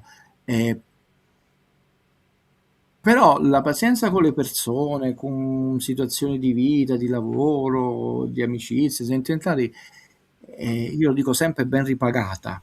In questo caso nessuno mi obbliga a fare questo sacrificio enorme di avere questa pazienza, perché il secondo giallo è stato molto irritante, molto, molto, ma soprattutto irritante la postura della faccia, del volto, eccetera, questa ragazza. E quindi rischi che non tutti hanno questa galanteria e questa forza d'animo, dice comunque rimarrò a vederle fino alla fine, perché c'è un senso, oltre di affetto, di voglia di creare una community. Invece ci può essere lo sfaldamento. Ho detto, ma sapete che io mi vado a mangiare una pizza perché sta diventando stancante vedere le partite del Ma questo è, io mi sono sentito diventando svuotato. stancante. Non Conte, l'infortunato, stancante, perché tu hai la certezza che almeno 3 episodi clamorosi, schifosi li subirai, sicuro. Cioè dice, inizia la partita, noi 3 ne dobbiamo là, ed è stancante la totale passività della società. Credo di essere stato elegante, Valerio, va bene, stancante? Assolutamente sì, stancante, alcuni hanno scritto frustrante, ineluttabile. No, io dico proprio quando tutti stanchi, come dici Certo. io sono stanco, devo andarmi a dormire. Lo so, va bene, va benissimo, molto ancora più elegante, ineluttabile come frustrante. No, ma io ho voluto sapere che condivido e sposo come sensazione di uomo stancante, perché quando uno si stanca dice no, io mi sono stanco, mi devo fermare, non posso più guidare perché mi sono stancato, devo fare no, mi sono stancato, come è meglio che mi fermo perché posso non guidare più bene, no? Ecco, dice, è meglio che mi fermo perché invece che non guidare più bene è meglio non vederla più la partita, perché poi mi stanco. Si chiedono tutti perché la società è in silenzio. Qua non può rispondere Valerio, manco Guido, voi pretendete un po' troppo da noi due. Io la mia idea ce l'ho, ma questa veramente me la tengo per me, perché io questo campionato, vedete come l'ho inquadrato, eccetera. Noi abbiamo 2 punti sulla Juve, non parliamo di scudetto, tra l'altro Anghissà non tornerà, De Bruyne non tornerà. Le 10 settimane di Billy Gilmour, siamo a 14 settimane, sono andate a contarle il 1° novembre, e quindi dei 10 che non ha detto Valerio o Guido Conte out, l'ha detto il medico, sono diventati 14, e più passa il tempo, più servirà tempo per mettere in forma questi giocatori. Di Lorenzo ha finito la stagione perché si è operato, quindi torna a maggio per provare a essere convocato per i mondiali. Su Di Lorenzo diamo un aggiornamento, perché ho letto intervista di Giuffredi che dice Di Lorenzo ha giocato con un dito rotto, quindi quello che ci dicevano, la pianta del piede, alcune cose non chiare, sempre ha detto il suo procuratore, ha giocato con un dito rotto, si doveva operare ed era una cosa che dura 3 mesi. Un mese. Parole del suo procuratore, quindi non me le sto inventando io, non è una fonte mia. Citazione diretta. Vale. Citazione più diretta di così è il suo procuratore. Di conseguenza lui ha stretto i denti, ha provato a continuare, tutte le cose che sappiamo. Quello che ci hanno detto Di Lorenzo, un mese, 3 mesi, perché se il problema poi lui ha approfittato di questo infortunio al ginocchio, che non è stato grave come speravamo, cioè che speravamo non fosse grave e non era così grave, adesso se aggiungi quello, lui risolverà prima il problema al ginocchio in conservazione senza fare l'operazione, ma ci sarà il problema al piede che erano previsti 3 mesi. Quindi Però se lo ha fatto bene, aspetta. Valerio. Ha fatto benissimo, è chiaro. Perché invece di fermarti 2 volte ti fermi una volta. Però se ne parla o per il mondiale o per... No, finita la stagione, nel senso che tornerà a maggio, però ragazzi, quando noi 2 punti sulla Juve abbiamo, non 3, perché lo sconto diretto lui dici Guido sono 3, eh sì, a pari punti passano loro, perché 2-1 noi, 3-0 loro, quindi 2 punti abbiamo. Sulla Roma 3, ma vediamo, quindi Neres, tendine di Achille, non è rotto, era lesionato, indebolito, poi anche lì 2 mesi e mezzo. Quindi noi abbiamo 3 giocatori in centrocampo e un difensore, un attaccante, che stagione li vediamo a maggio. Forse Gilmour torna, però è tutto forse. Io non lo so, cioè non serve a niente, No. meno si parla e meglio è, perché poi te la fanno pagare. Stanno facendo pagare lo stesso. Cioè non abbiamo parlato, hanno parlato gli altri e ce la stanno facendo pagare lo stesso. Cioè non è che...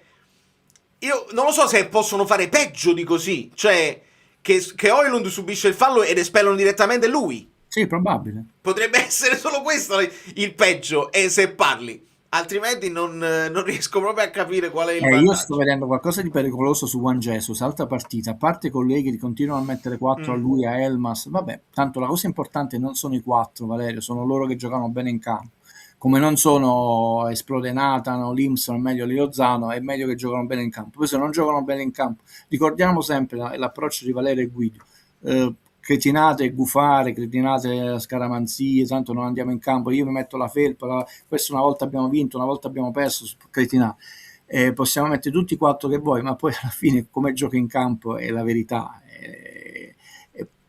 Uno può dire, ma secondo me ha giocato, ma il campo parla, per dire. Io sto vedendo qualcosa di molto pericoloso, perché quest'uomo appena fa qualcosa viene ammonito, anche se di spalle gli hanno tirato la pallonata, cioè è abbastanza inquietante quell'ammonizione. Poi non so se gliel'hanno tolto per qua compare. Aspetta, stai parlando quell'altra cosa assurda, cioè che Butez fa il rinvio Sì. ma Lui questo è subito. fuori.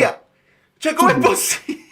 Non è che l'ha trattenuto, si è messo davanti, ormai ha rinviato. Se sei in disponibilità del pallone quando stai rinviando, ma se la palla è fuori, i giocatori si mettono davanti, ti urtano, come si chiama? No, dice, sono un po' indisponenti col portiere. Sono d'accordo.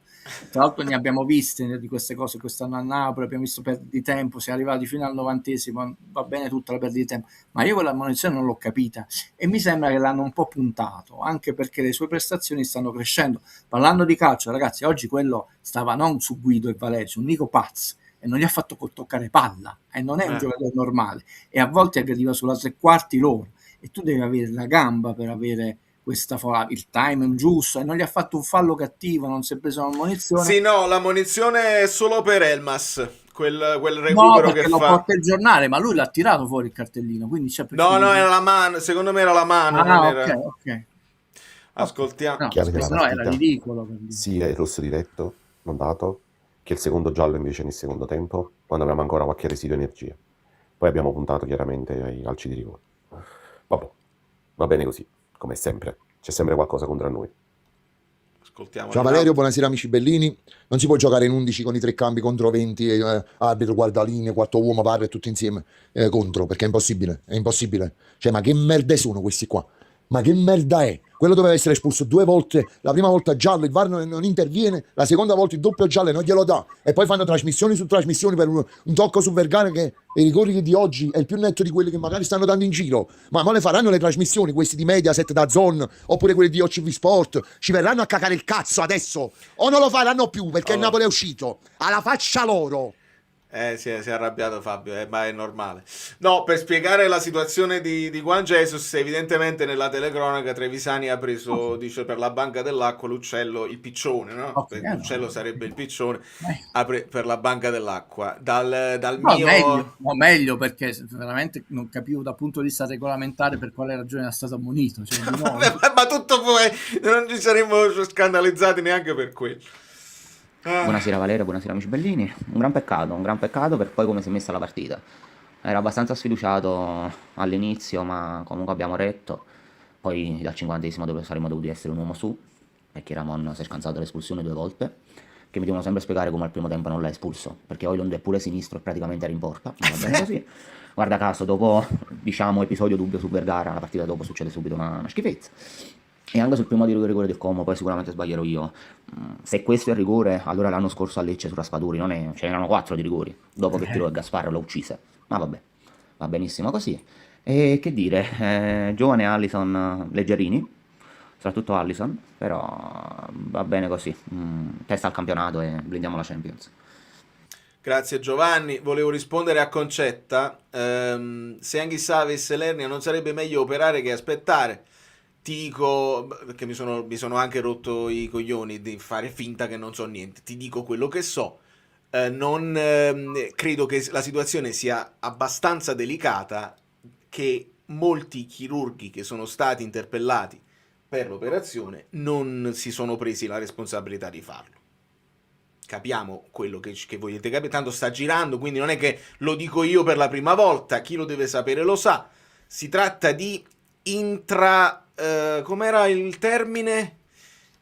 Intraspongeo, insomma è grave, è una cosa molto grave che evidentemente tu, se mantieni in mano con il dolore, puoi continuare a gestire il dolore eccetera eccetera. Se l'operazione riesce tutto a posto, ma evidentemente è un'operazione che quando coinvolge le vertebre, le cose, diventa molto molto complicato e non si vogliono prendere questa responsabilità. Intraspongioso, bravissimo Alfi. Perché siamo andati poi nel profondo, noi in privato, a capire di cosa si tratta, eccetera, eccetera. È una roba che non si può spiegare. Quindi, veramente dura. Guido, Alisson e Giovane, i bellini, sono bellini. Noi dobbiamo valutare la partita e la prestazione di oggi, quindi non cominciamo a fare la ghigliottina, bidoni, cose, eccetera, perché... Come fai? Io dico sempre, almeno una stagione e mezzo. Le partite di oggi, leggerini. Alisson mi sembra che non ha trovato mai la zolla, ha perso dei palloni banali. Giovanni fumoso, non è inciso, infatti quelli già pochi cambi hai, se non ti danno brillantezza, qualità, però ripeto, si sono inseriti da poco. Questa è la valutazione. Su queste prime uscite, prestazioni, male, molto male. Non mi sento di dire se esplode Nato oppure abbiamo preso un bidone, perché ci vuole anche buonsenso, equilibrio e attesa. Il problema è che tu stai giocando la stagione su un pareggio, su una partita, quindi purtroppo sui punti noi non possiamo attendere molto, perché poi quei 4 punti che ci hanno tolto letteralmente, a me ci hanno tolto proprio qualunque margine. Quindi la mia valutazione di queste poche scampoli di partita è molto deludente. Sulla qualità dei giocatori dobbiamo vederli su un arco narrativo più ampio. Credo che sia, è solo la mia opinione, ma almeno di buon senso. No, Oggi è corretto. Io mi prendo di positivo di Alisson, che comunque ha tirato un rigore con personalità e non è facile. infatti, ti ho detto, non ha trovato proprio la zolla. Esatto. E di Giovane io di positivo mi prendo Vergara. Penso che si possa intuire, no? Nel senso che... Vergara mi conferma quello che ti ho detto l'altra volta, me la devo confermare con 10 secondi, ovvero che bisogna considerare se anche uno è caratterialmente un giocatore da Conte. Oggi meglio dell'ultima prestazione, ma non benissimo come quella che ci ha fatto, però questo è uno che con la testa mi sembra che addirittura sta nell'azione, non che non esce dalla partita. E se lui si mette dietro a giocatori come McTominay, come hanno detto, che hanno la testa da campione, sbagli il tiro, non è che ti deprimi e subito dopo vai a fare l'azione, perché anche Sergio Ramos faceva l'errore, a parte che era un giocatore di gomito, però ha fatto più gol come difensore no? Allora, questo è importante. Lui oggi ha fatto degli errori, però ve lo ricordate quando io ho detto perde troppo palla? Oggi lui l'ha persa, però se n'è andato a ringhiare e a riprendere un secondo dopo. A pochi minuti in Serie A. Grazie Marco. Però sembra che che può starci in Serie A. Assolutamente sì. Assolutamente. Ringrazio Marco che ha messo i 2 episodi negli highlights da 3 minuti della Serie A. Grazie Marco. Quindi non c'è l'episodio del mancato rosso, mi è arrivato il messaggio. Lui ha Non fatto, c'è. penso, Si passa dal penso che- rigore al gol, bello. Quindi penso che ha fatto il possibile. Metto l'altro vocale di Roberto. Buonasera a tutti, non voglio parlare di rigori, è una lotteria, si vince, si perde, ci sta, peccato. Mi è piaciuto tantissimo comunque la partita, il Napoli, migliore in campo secondo me Rachmani, che ha fatto un partitone, ha delle aperture fantastiche per Oliveira sulla sinistra. Non ho capito che cosa è successo però cosa succedeva con Boikema in fase di costruzione, perché più volte ho visto che gli facevano segno, Rachmani stesso gli faceva segno con le braccia di allargarsi, di affondare di più, non ho capito, e Boikema lo vedevo bloccato. Vai a capire se gli chiedeva quello il mister di non salire troppo in fase di costruzione o era lui che difettava in questa cosa, non lo so. Benissimo il centrocampo, Elmas e Lobotka, e Vergara come al solito, come ha detto lo scemo lì del commentatore, al centro vivo addosso. Dai, bella partita, dai, non ci possiamo lamentare per come hanno giocato, i ragazzi che sono solo da lodare per tutto quello che stanno facendo, peccato per il risultato finale. Comunque, bene. Grazie Roberto. Guido, Beukema, vabbè, io da quello che insomma dalla prima visione, quando il Napoli poi costruisce si mette quasi a 4, no? Con Beukema che diventa quasi terzino destro, Rachmani si allarga e quindi restano Rachmani e Juan Jesus centrali, e Juan Jesus ha lo spazio per servire Oliveira o Spinazzola e Rachmani ha lo spazio per Beukema, di modo che può salire quello che era Mazzocchi nel primo tempo o Gutierrez o Politano, così. Quindi credo che questo fosse la cosa, cioè gli chiedevano a Beukema di salire, di prendere, perché poi è l'azione del gol di Vergara, perché parte da Beukema che fa la verticalizzazione su Oil. Allora, bello, mi è piaciuto moltissimo questo vocale, non che gli altri abbia qualcosa da ridire. Alterniamo, insomma, un discorso generale, un discorso giornalistico, un discorso di campo, questi 3 grandi filoni.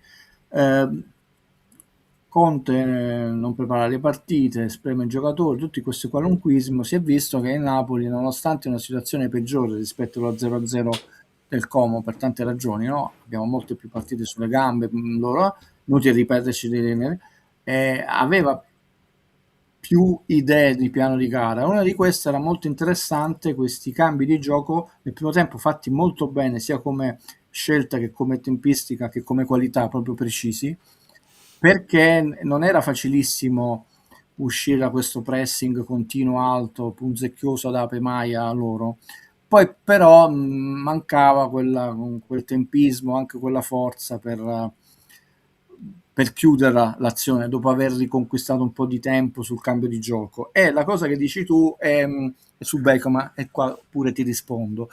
Secondo me stiamo facendo di nuovo l'errore, e il male ci sta portando nella nostra esperienza napoletana, di Meret, perché di nuovo è la narrazione che ha costruito una carriera mediatica, intendo, tossica su Meret, perché Meret è stato dipinto in maniera dogmatica solo in un modo, E quindi si è creata la cosa Guelfi e Ghibellini su Becchemà, e poi veniamo subito al campo. Siccome quello mi ha detto che il migliore non è possibile, Conte è un cretino, il migliore l'anno scorso, il migliore non ha sbagliato una partita, è sempre quella la metodologia, no, della nazionale Napoli. Parlo della Napoli centrica, non di Chiaia, non di Milano.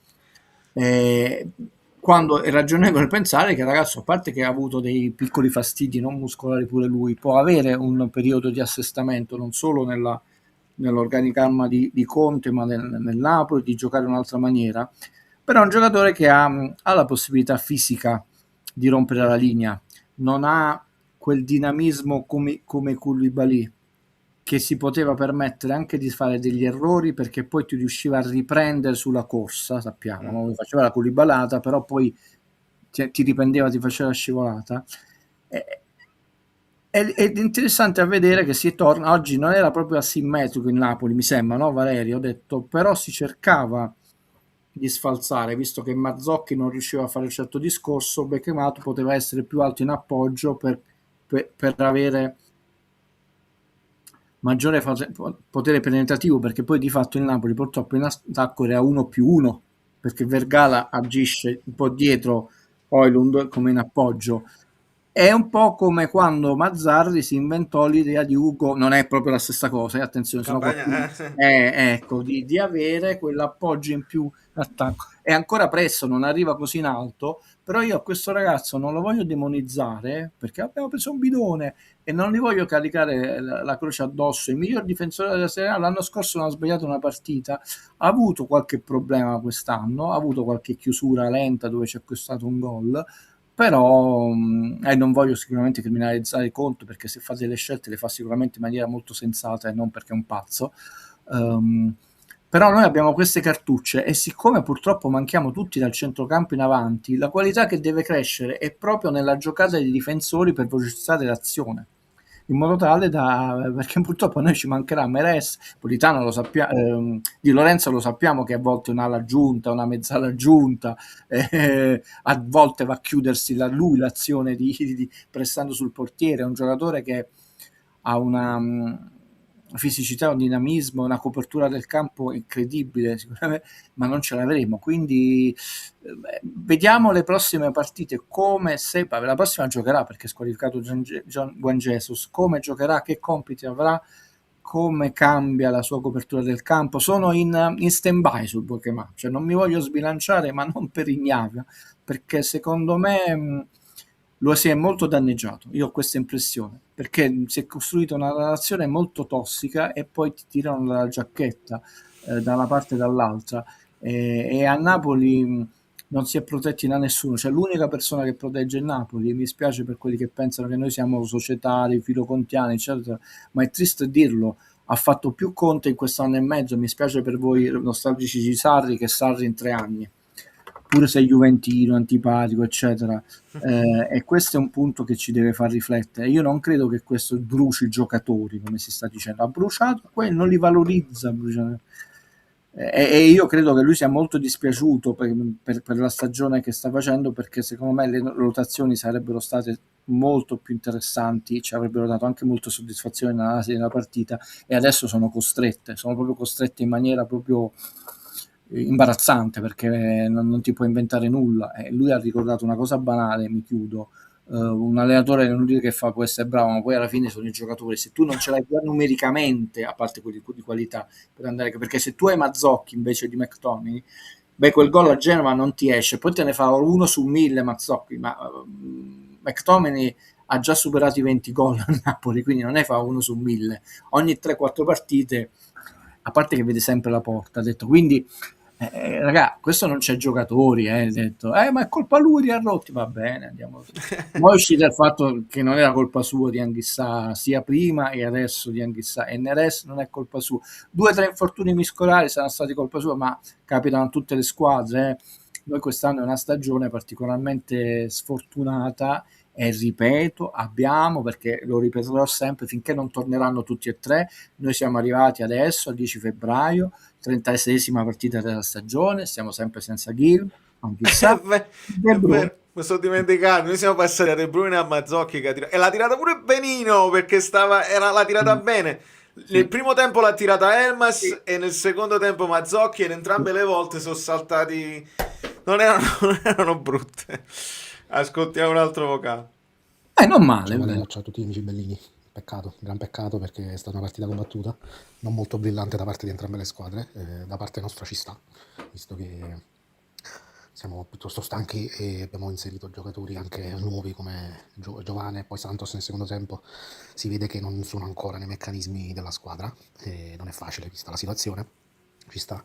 E poi abbiamo giocato con Mazzocchi e Olivera che hanno dato una mano, ma nella spinta poi negli ultimi 16-20 metri si sono fatti desiderare, quindi peccato perché secondo me poi nel secondo tempo, se avessimo avuto un po' più di brillantezza o magari qualcuno giocava in 10, forse le cose sarebbero andate diversamente.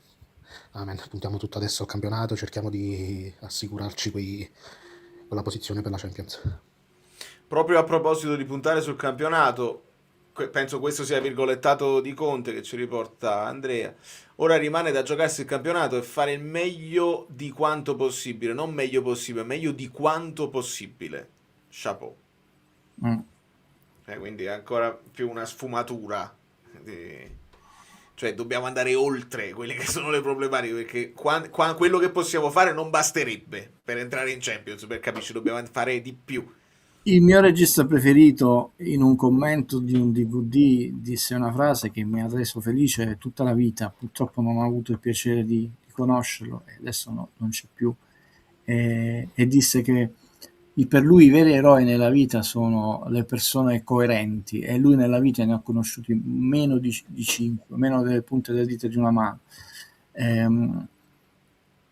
Il calcio è bello, si può dire tutto, il contrario di tutto, si può purtroppo anche offendere, quello che volete, insomma. L'anno prossimo, se non c'è Conte, prendiamo Pinco Pallino e facciamo un campionato del 10° posto, non veniteci a rompere le scatole, però qua. Io non parlo degli altri tifosi, solo questa cosa sia, perché poi bisogna essere coerenti su senza fare le vedovelle, perché poi le vedovelle eccetera eccetera, però anche perché qua noi non siamo risultatisti, non lo diventeremo mai, e non siamo cinici, analizziamo e quello che abbiamo detto, crescere è l'unica cosa che conta, come qualità, come mentalità, come società, come gioco, come trofei, come analisi delle partite, anche come riferimenti culturali. Quindi il nostro mantra, lo ripeto per chi è casomai nuovo, crescere è l'unica cosa che conta. Però siccome vede il futuro, io non ho vissuto solo gli anni Maradona, ho vissuto gli anni prima di Maradona, ho vissuto i 2 anni di Serie C, ho vissuto tanti anni nel Napoli, non come mio papà che ne ha 80 eccetera, quindi non solo i trofei, non mi sono mai allontanato né disamorato, e possono essere simpatico, però sono coerente nelle analisi. L'anno prossimo non ci venite a rompere le scatole, bisogna essere coerenti nell'analisi delle cose, anche di dire per me questo è ciuccio, è sempre ciuccio, però le ragioni per cui dici che quello è ciuccio devono valere per tutti. Poi avete la sensazione che contro la Roma riusciremo a vincere?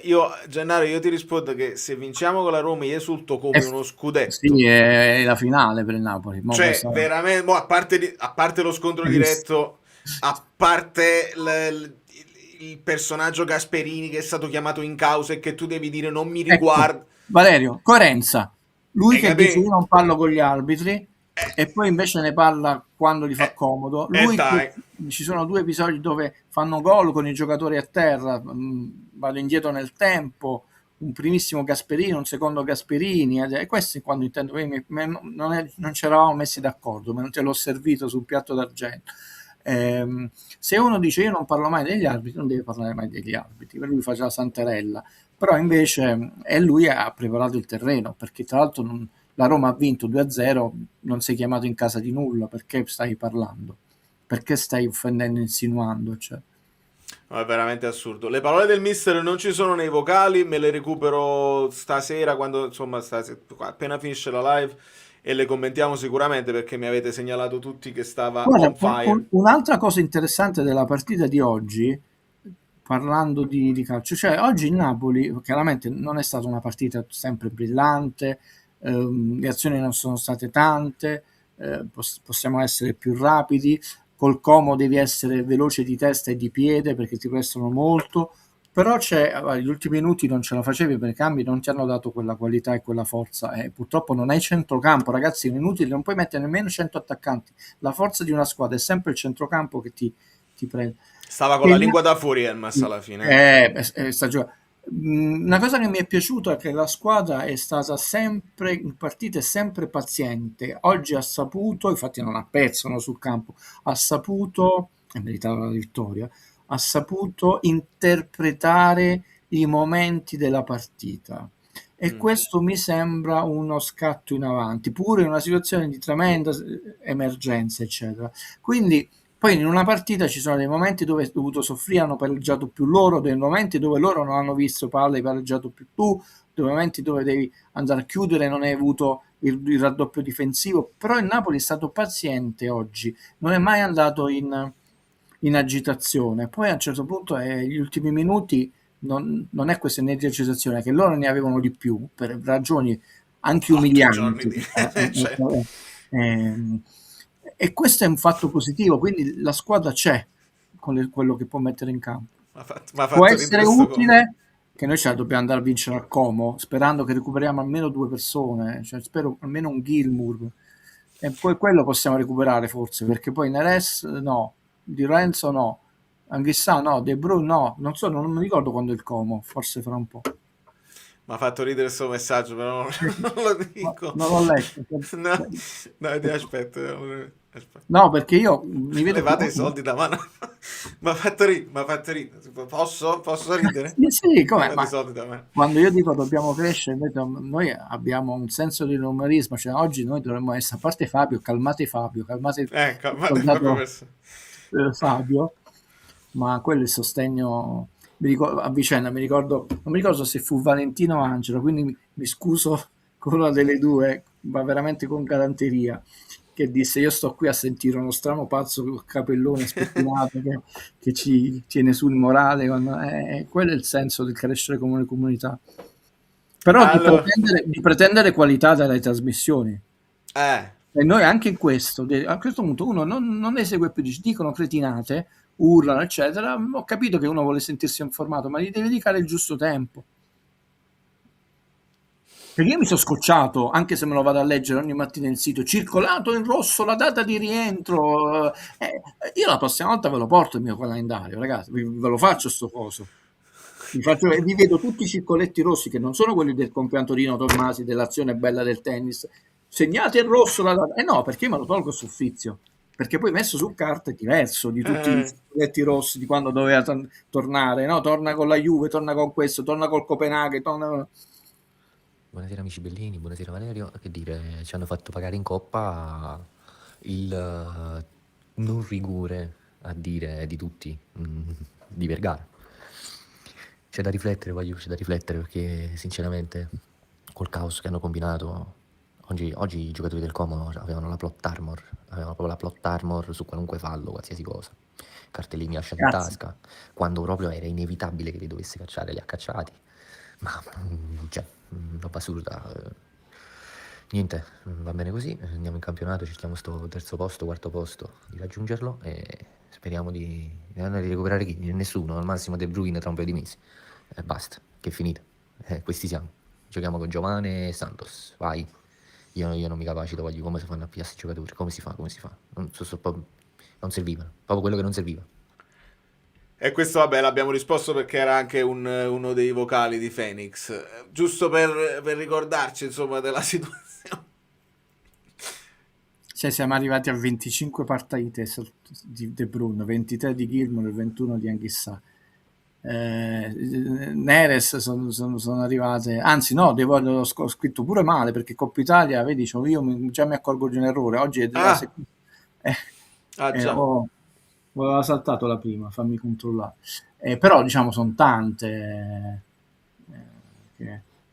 una saltata, la prima la giocata di Coppa Italia, però diciamo sono tante, anche perché Neres non tornerà, ma i 3 di centrocampo hanno saltato ormai più di 20 partite, è un'enormità. Incredibile. incredibile. E Sentiamo vari colleghi ospitati in alcune trasmissioni disse: ma voi che dice, il Napoli non deve fare il mercato, ha uno squadrone, adesso tornano Mo questi. tornano, mo Detto, dove li mettete questi giocatori? Mo torna, sì, mo. Buonasera a tutti ragazzi, buonasera Valerio. Che peccato. Introduco il vocale dicendo che peccato perché primo tempo molto, molto blando, ritmi bassissimi da ambo le parti. Loro vanno in vantaggio con tipo che sì, cioè era netto. Allo stesso tempo mi dispiace dover non ho nulla contro il Como, contro Fabregas, contro le squadre, in principio, in generale, però qualificazione, partita, andazzo, troppo falsato, cioè io fin quando si può evitare di parlare di arbitri, evitiamo di parlare di arbitri, però il rosso era netto, sacrosanto, non è dato rosso, lasci il giallo, nel secondo tempo, dopo l'1-1, quell'intervento è giallo in 100 universi diversi, siamo stanchi di dover sempre ribadire, lottare contro anche la classe arbitrale. stanchi. Peccato per i rigori, perché Milinkovic almeno in 2 occasioni non ha spinto abbastanza, aveva intuito, anche stoccato proprio l'ultimo rigore che è entrato la palla.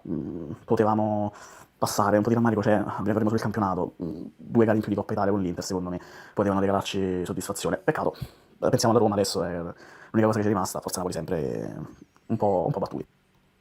C'è questa fog, Allora, questa ragazzi, nebbia di... una volta dovrei portare una persona sul campo e farvi delle simulazioni per farvi capire, perché poi chi ha giocato lo sa.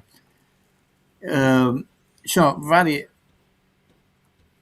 come posso dire, varie possibilità, chiamatele come vuole, filosofiche, scuole di pensiero su come tu ti devi comportare sul rigore. Però se tu lo batti attaccante come l'hanno battuto loro, con la giusta velocità, quello ancora non lo pari mai. Quindi Milinkovic-Savic oggi alcune volte non ha trovato l'angolo giusto, alcune volte è riuscito a aspettare quella frazione di secondo che gli è costata, ma comunque non ci arrivi, no? Però ha detto io devo vedere fino alla fine, non mi tuffo per vedere dove sta tirando, ho detto. Però quello ti costa, parliamo di frazioni di secondo, è lo stesso. Loro comunque l'hanno battuto angolatissimo, eccetera. Oppure scegli di buttarti come un ossesso prima. Ed Battezzi. è un come si dice, battezzi un è un vantaggio che adesso, per come si fermano in maniera a volte anche un po' al limite stuffardire ai giocatori, è un po' rischioso. Io per esempio scegliere sempre la prima opzione, perché poi se non lo batti perfetto e io ci posso arrivare se mi tuffo bene, però ovviamente se lo batti perfetto non è come... La seconda, se io mi tuffo lì, quello gira la caviglia, la piazza e la mette lì, però non posso dire la prima è sbagliata. Certo, poi puoi fare uno studio, puoi dire io mi sono visto i 5, 10, 40 rigori che battuti quel giocatore, e anche se li batte, dico 10 volte su 10 li batte alla mia sinistra e quel giorno lo cambia, la butta alla destra, che puoi colpevolizzare il portiere. Quindi sono tante le valutazioni che un portiere può fare, però resta una questione di fondo: se lo batti in maniera precisa. C'è proprio un calcolo che poi vi possiamo mandare, mi diverto con uno della setta dei poeti, perché ricordate sempre, sono 11 metri, 7 metri e 32, quindi è facile calcolare l'angolo di diagonale, e quello è il tempo di reazione del portiere, cioè non è zero, c'è un tempo di partita, quello è il corpo umano, non è che ti puoi spezzare il braccio. Cioè se il rigore è tirato, se fosse tirato dal limite dell'area di rigore, invece quasi sempre lo parerebbe il rigore. Alla fine pensano pochi che l'unico che non li sa tirare è Nico Paz, cioè praticamente ne ha sbagliati 3 su 3, e mentre tutti gli altri erano rigoristi eccezionali, cioè una cosa Vedi, pazzesca. quando ti deve andare bene ti va bene perché li hanno tirati E bene, poi e quello mediocre l'ha parato con grande facilità, c'era un messaggio su Asa che effettivamente dice, ma a quel punto non ti potevi, invece di stare così, non potevi richiamare Asa dal prestito a gennaio, che dice che sta pure giocando, ovviamente. Ma vedi, in queste una domande dimensione. che sono legittime da parte vostra, ci mancherebbe, io non vi posso rispondere perché andrei nel qualunquismo, perché tante cose io continuo a pensare il grande errore di Pepe Reina.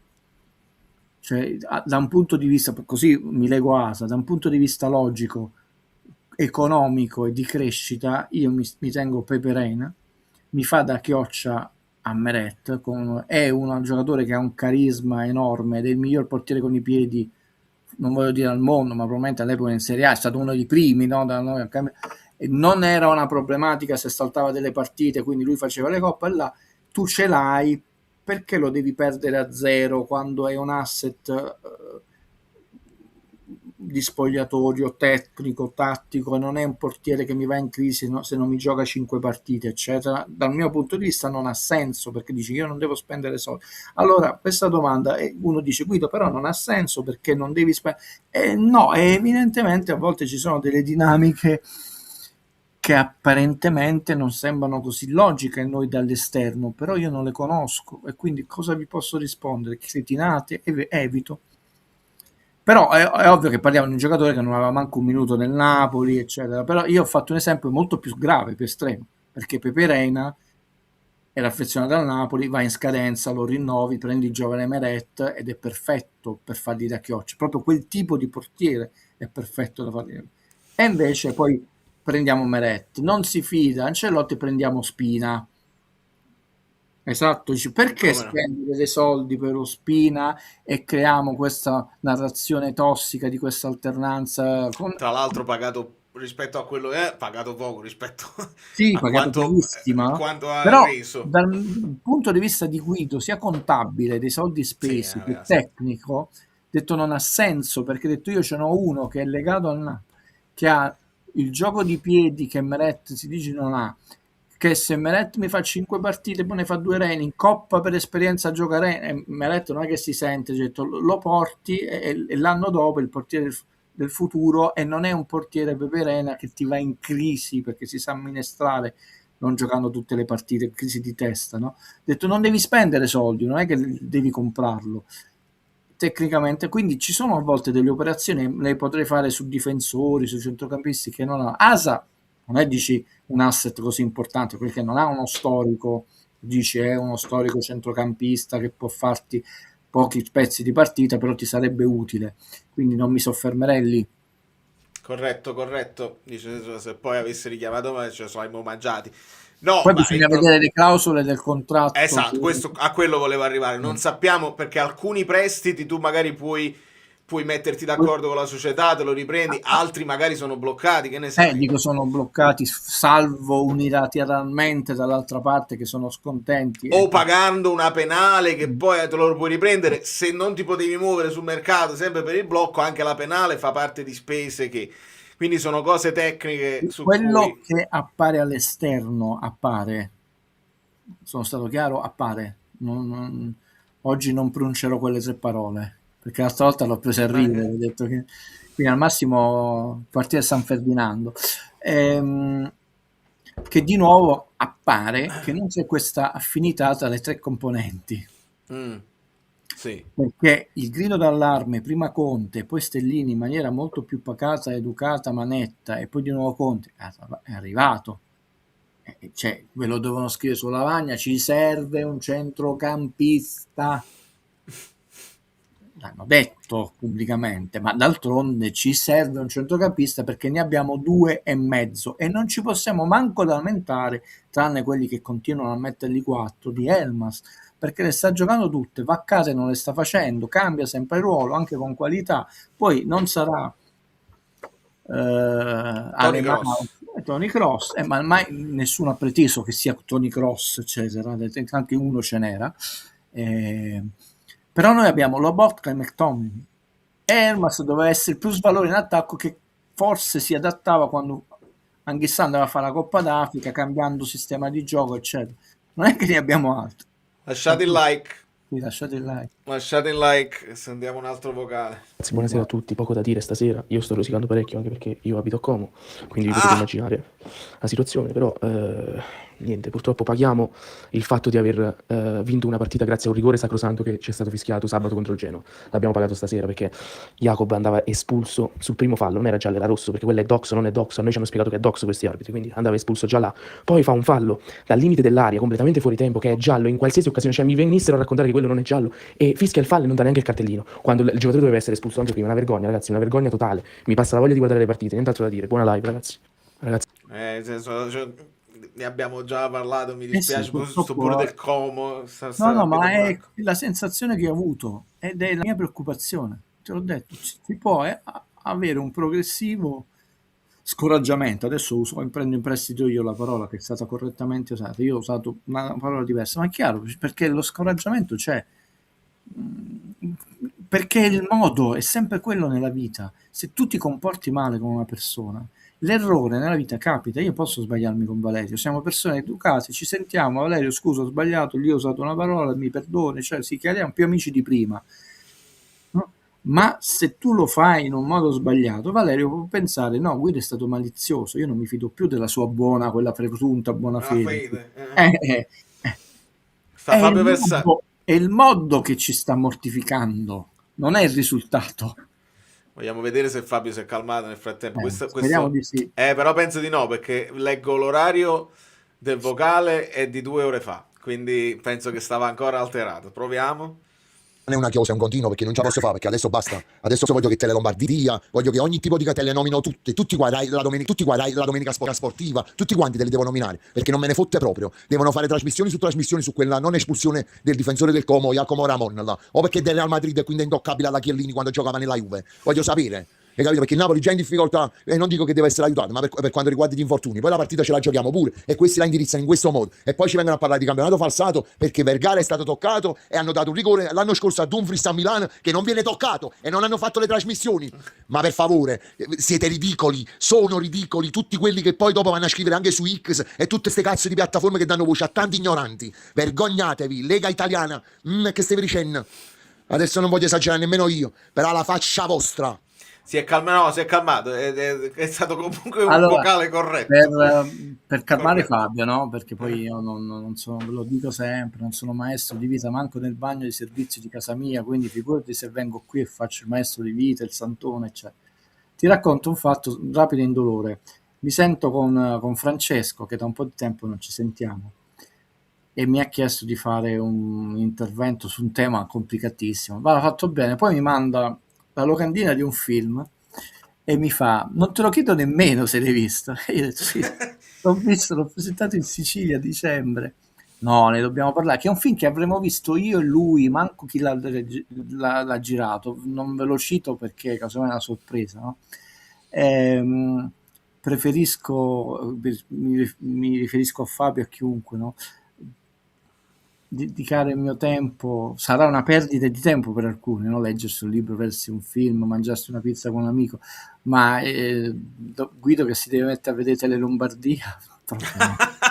Cioè, mi devi dire cosa posso imparare nella vita adesso. No, ma mi ha fatto ridere che Francesco, ma non te lo chiedo nemmeno, una domanda retorica, l'hai visto? Che poi non sarebbe scontato perché stiamo parlando di infiniti film, no? Dice che sì, ma l'ho visto veramente, infatti gli ho detto c'è questa, guarda, quando io lo vedevo pensavo sarebbe interessante fare una cosa sulla fotografia, come, e poi scriverò una lunga mail perché ti ringrazio pubblicamente, l'ho visto il cortometraggio di quel ragazzo che mi ha mandato, molto coraggioso. Non ti ho ancora risposto perché io sono incasinatissimo nella vita, valla letto alle 4, l'ho visto 2 volte perché voglio scriverti Bello. una mail, quindi te lo dico pubblicamente, dico che tu perché penso sia più giovane di me, cavolo se non l'ho visto, ringrazio te Valerio di aver girato la mail, lo ringrazio che mi ha girato il link, l'ho visto ma voglio avere il tempo di non scriverti sì grazie l'ho visto gentilissimo ma scriverti dei punti, quindi non me ne frega niente di Tele Lombardia, scusate.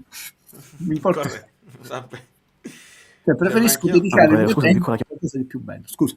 Cosa che ho dimenticato, Alisson Santos ha una problematica importante su cui non so se Conte riuscirà a lavorarci in un certo modo. Sia lui sia Giovanni non sono fuori classe, li aspetteremo, vedremo se riescono a darci qualcosa in queste ultime giornate di campionato. Però l'ho notato, quindi lo dico, Alisson fatica tantissimo con l'uomo alle spalle. Cioè se non lo fanno girare, sembra un giocatore di calcio a 7, se non lo fanno girare perde sempre palla, punto, sistematico. Non credo vedremo faville, ecco. Questa è una notazione tattica, tecnico-tattica. Vediamo se c'ha spazio davanti è un conto, se invece c'ha la difesa alle spalle ne è un altro. Aspettiamo, ovviamente. Valerio, tante parole, sarò molto rapido, me ne sono scritte. La maturità della squadra si vede nel coraggio nella dedizione e nella consapevolezza ad essere grandi, e questo è l'aspetto positivo. Ma voglio parlare di altro. La poca trasparenza della società sulle condizioni di Anghissà e degli infortuni è segnale di una mala gestione di alcune dinamiche interne che grandi società o aziende non vogliono far trapelare, per esperienza mia personale. E per alcuni aspetti è peggio, in quanto favoriscono la diffusione di dubbi da parte della tifoseria e non va bene. Tanto poi i nodi vengono sempre al pettine. Beh. Un acquisto errato, mal gestito Lucca, che ha messo Conte nella condizione di avere come sostituto Lukaku, guarito clinicamente, tuttavia i parametri di performance del calciatore dicono altro, non è una questione di minuti. La coperta non è corta, è la panchina che è proprio scoperta, è l'unica opzione difendere la posizione in classifica, sperando di fare un mercato oculato in estate. Santos è entrato senza carattere, Giovanni ha cercato di fare pressing a volte riuscendoci, ma senza palla non si fa trovare, non piace. Oilund immenso, partita comunque condizionata dal mancato rosso, anche se sarebbe stato brutto giocare contro 10, ed arrivare ugualmente ai rigori. Conclusione Valerio, il Napoli ha tanti deficit eterogenei, che vanno dalla gestione della rosa e dei rapporti con i calciatori a manna, alla preparazione atletica e dalla leggerezza delle gestioni di alcune dinamiche di mercato. Conte ha voluto quei calciatori e Conte li ha persi. Non vorrei essere nei panni di Fabio Versatile, al quale, fratello, dico stai calmo, pensa alla salute. Bellissimo. Non è detto che Conte li ha voluti, ma mettiamo che Conte li ha voluti, poi non hai la certezza che ti rendono per quelli. No, tu dici li voglio io perché li ho visti in altre squadre, eccetera, eccetera. Io non sto attaccando il signore, l'amico Bellino, no? Cioè, accettiamo questa narrazione perché è abbastanza faziosa. Io ho sentito una sola trasmissione in settimana perché mi aiutano a capire che non è estero, mi aiuta a capire certe cose. Poi ho detto più di una, no, grazie. E ho visto tutto un unire di puntini che è già prestabilito, con tutta una serie di cose sbagliate. Nonostante c'è il vanto, ho detto noi no, facciamo analisi, noi come si chiama, i numeri come si chiama, ho detto ma i numeri, sui numeri cacchio, no, vieni da me. Ok, Conte li ha voluti, accettiamo questa narrazione, Conte li ha voluti, Conte non li fa giocare, Conte è un imbecille, questa narrazione, Conte va via. E invece questo messaggio è molto più articolato, perché mette in dubbio qual è la strada migliore nella comunicazione, e io sono d'accordo, e uno dei nostri punti è che noi siamo passati dal fuoriclasse della comunicazione, quello che non voglio dire in maniera letterale perché qualcuno si offende, ha inventato il ruolo del capo addetto stampa, che è stato il sommo, mitico, compianto e grandissimo Carletto Giuliano, che scusatemi, non è che ha gestito un solo Napoli, ha gestito tanti Napoli, è anche un calciatore che per quanto l'abbiamo amato, per quanto eccetera, proprio facile non era, dico Armando Maradona. Allora, o scegli la strada di e Carletto Giuliano era amato da tutti. Quando è morto, andate a vedere il video su YouTube, va Moggi a fare l'elogio Fumini, piangendo lacrime sincere. E noi non è che amiamo moltissimo Moggi perché comunque aveva intessuto rapporti di cordialità con tutte le, non stava sulle palle Carletto Giuliano nel mondo calcistico. Quindi puoi scegliere la strada della diplomazia, dell'ironia, dell'omertà, di chiamare come è successo negli anni nelle redazioni, questa notizia non deve uscire, questa notizia la riduci, queste cose non ve le ho mai detto, alla 15ª pagina di 3 righe cambiando queste parole. C'è lo stesso film di Bellocchio, no, dove un altro ti insegnano, no, quando Gianmaria de Volonté cambia il titolo al giornalista, questa parola, guardate che si fa, no? Ecco, la nostra comunicazione spesso, e chiudo, è frutto di autogol, che poi va in mano, e non le posso dire quelle 3 parole, perché mi autocensuro, ma voi sapete quali sono, e che fa ancora più danni. Perché io vi sto facendo vedere questo specchietto? Perché ho assistito a una trasmissione dove in TV, dove da papà ha detto, dove parlavano dei colleghi, no, stanno tornando, e io ho detto che cavolo, capisco che c'è questa urgenza di dare la notizia, cioè, allora tu, collega Napolitano, chiedi al collega eccetera, scusa, grazie che mi stai dando questa notizia, ma sai qualcosa che non so, specifica, ma altrimenti è una cosa buttata lì. E invece tutti sì, bello, non sono tornati, però tu hai messo nella mente delle persone che stanno tornando, che ha sbagliato Conte, come si chiama là, e abbiamo fatto danni, perché se la società ha una linea di condotta inizio l'anno, ed era quella cosa che io avevo chiesto alla società, e Valerio ogni tanto vi tira fuori, voglio vedere questi punti, come possiamo crescere, quali sono le strategie, quali sono gli step, così noi li possiamo valutare, perché se tu a inizio anno mi dici queste sono le regole, questi sono gli step, io a fine anno, conoscendo quelle che sono le tue regole e gli step, posso valutare grazie Valerio, manco te lo sei conservato, no? Ma è chiaro. E questo messaggio di questo vocale è di un'intelligenza incredibile, perché sembra proprio fatto apposta. È così, noi abbiamo molte lacune, però il problema è che se tu non hai le regole di ingaggio, non hai la meta e non hai la meta di mezzo, è come dire voglio partire, sì Guido, ma dove devi andare? Col treno, con l'aereo, a Roma, a Milano? Così posso dire sono arrivato in ritardo? No, perché tu non mi hai detto dove devi arrivare, con che mezzo devi arrivare, che orario hai scelto, no? È la stessa cosa, come fate a fare un viaggio? Allora se tu dici la comunicazione del Napoli sarà improntata su questa cosa, così, con questo tipo di regole, con tutte le società, con le noi faremo sempre la conferenza così, così, massimo 5 colleghi, una domanda, come si chiama, varie regole. In più dice, noi abbiamo 1 milione di iscritti su YouTube, contiamo a fine anno di averne 1 milione e mezzo. E ogni video parla sentiremo, faccio 1000 esami dei pareri, perché ci sarà il video della conferenza, il video della partita e anche un prodotto chiuso, no? Speciale, come può essere un'intervista dopo, eccetera, eccetera. Cioè, tu a fine anno dici, Napoli aveva preventivato 50 conferenze, ne ha fatte 48, dai, non ci possiamo lamentare, aveva fatto una serie di previsioni, di obiettivi, si è discostato addirittura andato al di là dei nostri delle previsioni, e questo da un punto di vista numerico, da un punto di vista qualitativo aveva un certo tipo di discorso fatto come era, invece tutto che cambia continuamente, ma ci azzuppano le 3 parole che non posso dire. Ascoltiamo Massimo. Comunque a me l'unica cosa che non sta bene, o che comunque su cui avrei da ridire, perché sono fondamentalmente contento che non abbiamo fatto come con la Lazio l'anno scorso, però non ho capito il togliere Vergara e Højlund. Va bene che c'è il campionato, però questi 15 minuti che avrebbero fatto, considerando che Conte è uno che teneva chissà in campo fino alla morte perché non poteva fare 10 minuti a Billing, oggi doveva togliere per forza Vergara e Højlund, però va bene. Però erano anche spremuti, cioè, se non mettono mai minuti, di nuovo, cioè, il discorso che fa Mimmo Caratelli, detto è troppo facile poi dire maestro Mimmo Caratelli, lui sì maestro, io tolgo questo, io tolgo quello, dobbiamo valutare la prestazione, poi Lukaku ha le gambe per andare a chiudere quell'azione dove c'è stato sulla destra, lato doppio passo e poi sì. Casomai fra 10 giorni quell'azione li ricapita e fa gol perché oggi perché ha messo questi minuti qua, certo, ragazzi, sono scelte, detto, se non gioca mai non mette mai minuti. Højlund non è che Conte lo ha bocciato, non si fida, sta giocando tutti i minuti, è solo lui e sarà solo lui fino a fine, perché non abbiamo né Lucca né Ambrosino, quindi c'è quello e basta. E Lukaku oggi 7 minuti perché quelli ne ha 7, 10, domani 11. Non è facile la situazione del Napoli. Fabio, c'è un altro messaggio di Fabio, vediamo se... Rocchi, dimettiti, perché sì, c'è malafede, oltre che sono scarsi, c'è malafede perché non volete che il VAR risolva i problemi del calcio italiano. Quindi Rocchi, sì, pensiamo che c'è malafede, ti devi dimettere, capito Rocchi? Ti devi dimettere, perché c'è malafede, non volete risolvere il problema, perché il VAR è facile ad utilizzarlo per vedere qualsiasi cosa, non chiaro ed evidente errore dell'arbitro, non me ne fotto proprio il protocollo, l'arbitro ha sbagliato, quello là dentro, un calciatore, ex calciatore, dice all'arbitro, arbitro, vedi che questo va buttato fuori, arbitro è rigore, arbitro è fallo laterale, arbitro è calcio d'angolo. E le telecamere devono essere a 360 gradi, non solo quello che ci volete mostrare per fregarci con l'immagine televisiva. Rocchi, ti devi dimettere.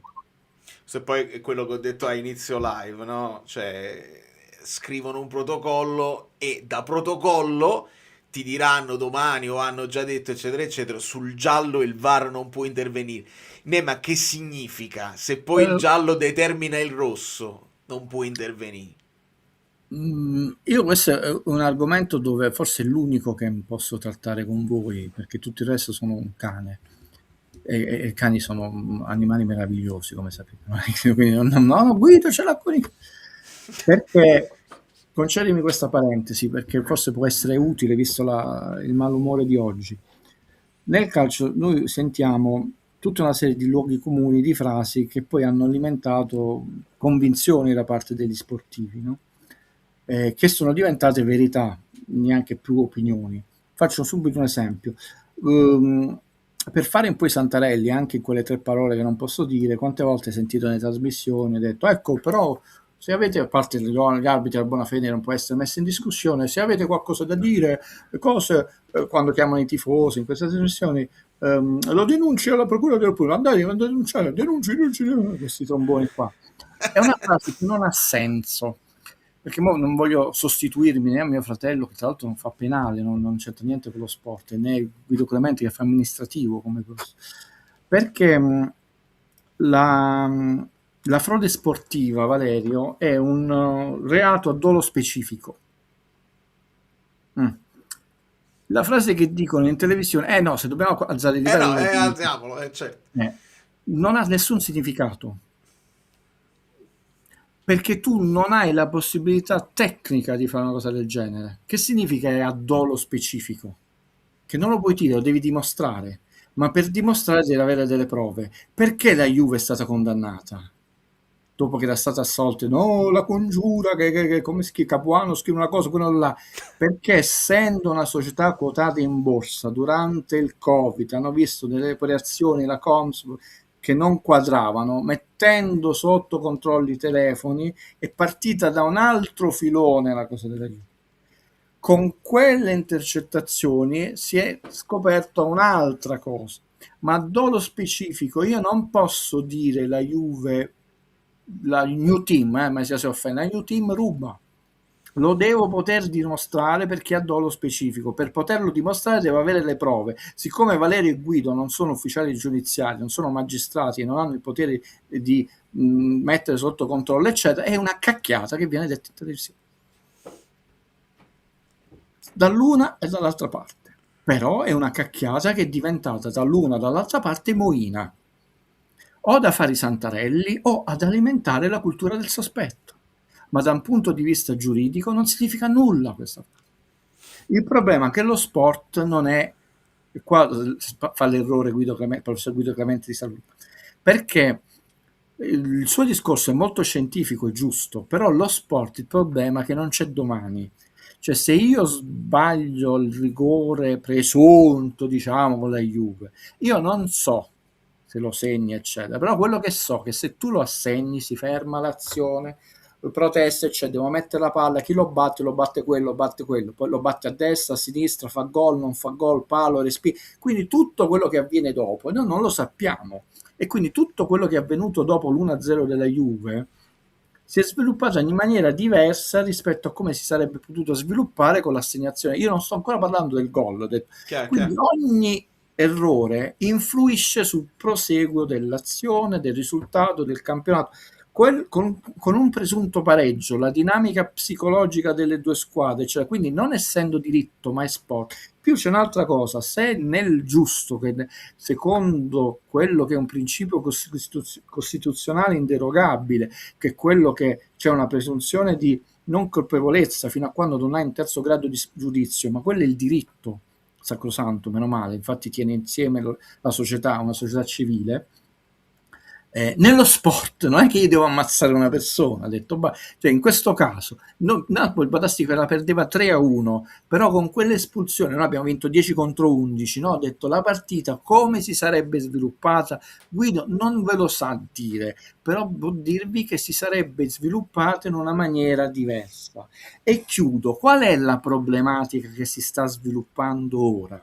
Lasciando da parte che una frase del genere non significa nulla, mandate alla procura, eccetera, eccetera, che nella nostra società, proprio secondo quello che è un principio costituzionale, che una persona è innocente fino a che non c'è stata condannata con sentenza passata in giudicato, scusate se oggi sto parlando difficile, ma proprio perché è una giornata storta noi dobbiamo alzare il livello, no, fallite là, noi dobbiamo considerare sempre quella famosa buona fede.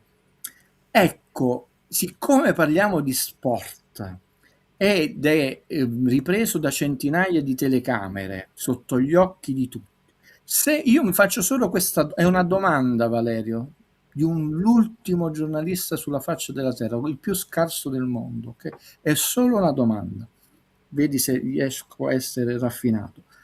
Premesso che nello Stato di diritto sei innocente fino a prova contraria, eccetera, eccetera, eccetera, eccetera. Parlando però di sport e non di diritto, dove quindi un esito di un'azione in una partita se vai in un modo esorbitato sviluppa non necessariamente il risultato, ma sicuramente tu avresti avuto azioni diverse. Se poi il Napoli segna, la Juve deve mettere la palla al centro del campo, chi la passa?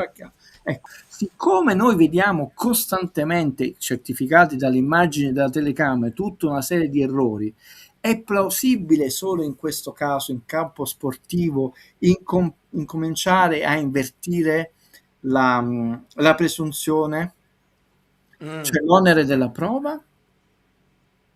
Cioè, non so se è stato chiaro il mio ragionamento. No, è chiaro, solo che per me il fallo su Højlund è la prova.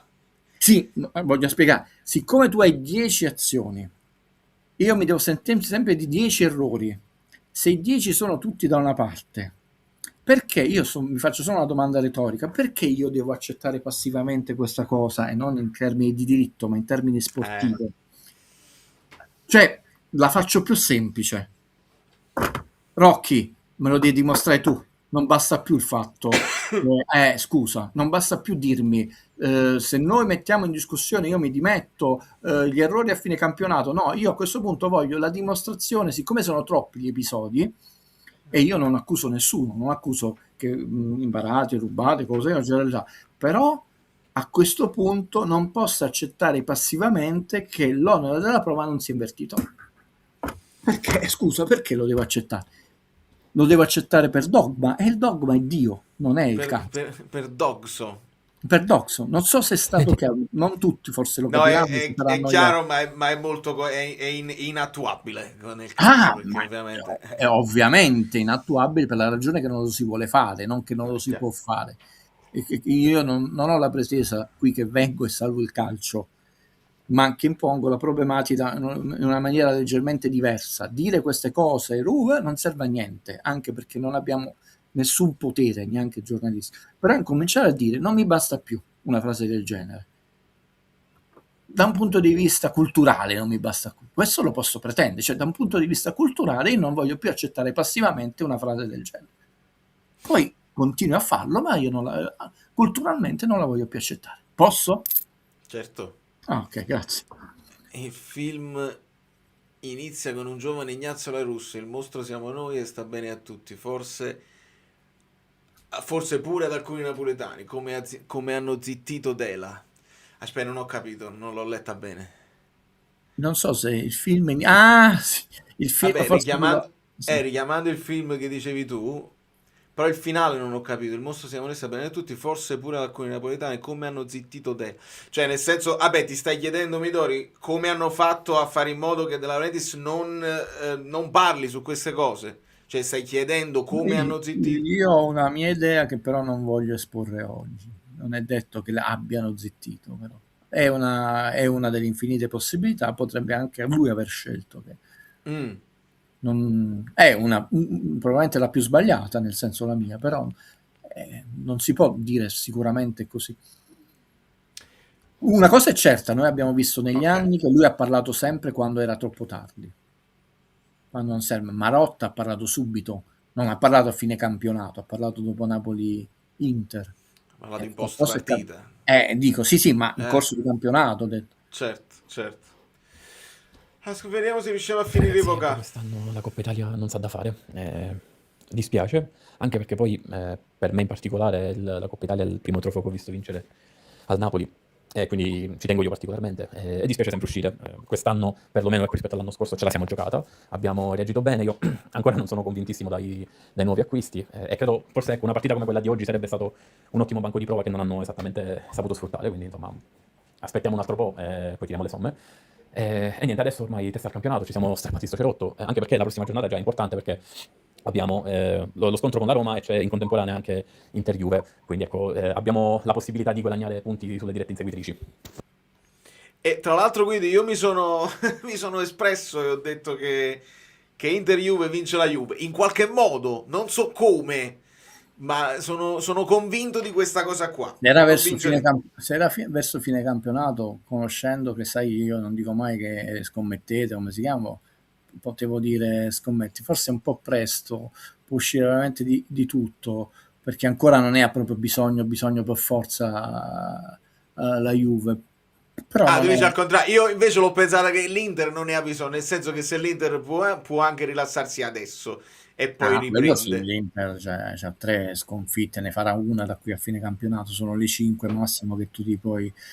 però è troppo presto. Anche perché il calendario la vede che a fine campionato, cioè io mi aspetto che poi fai il regalo al Verona e salve il Verona a fine campionato, queste cose là, come spesso di schifezze, poi ne vedremo, perché poi io mi ricordo un Juventus Venezia in Coppa Italia, io ho un amico juventino e dissi scommetti questo risultato, no no no, perché poi la Juve vinse lo scudetto e becca proprio il risultato, come facevi non ne saprei, ecco, se ti dovessi dire non mi scommetterei un euro su questa partita perché può succedere qualunque schifezza nella sabbia. Se fosse il Milan ti direi guarda anche la casa perché se le sono sempre fatte Che queste Milan cose. e Juve, sì, sì. Uff! Sì. L'anno Comunque dello un po' più scudetto, quello dell'88, ci fu uno 0-3 a Torino. Nessuno si ricorda, ma veramente scansati come lo scansuolo. L'anno del 1° maggio 88. Il Milan vinse, mi ricordo, 0-3 a Torino con la Juve. Prego, Memoria storica. vocale. non chiosa.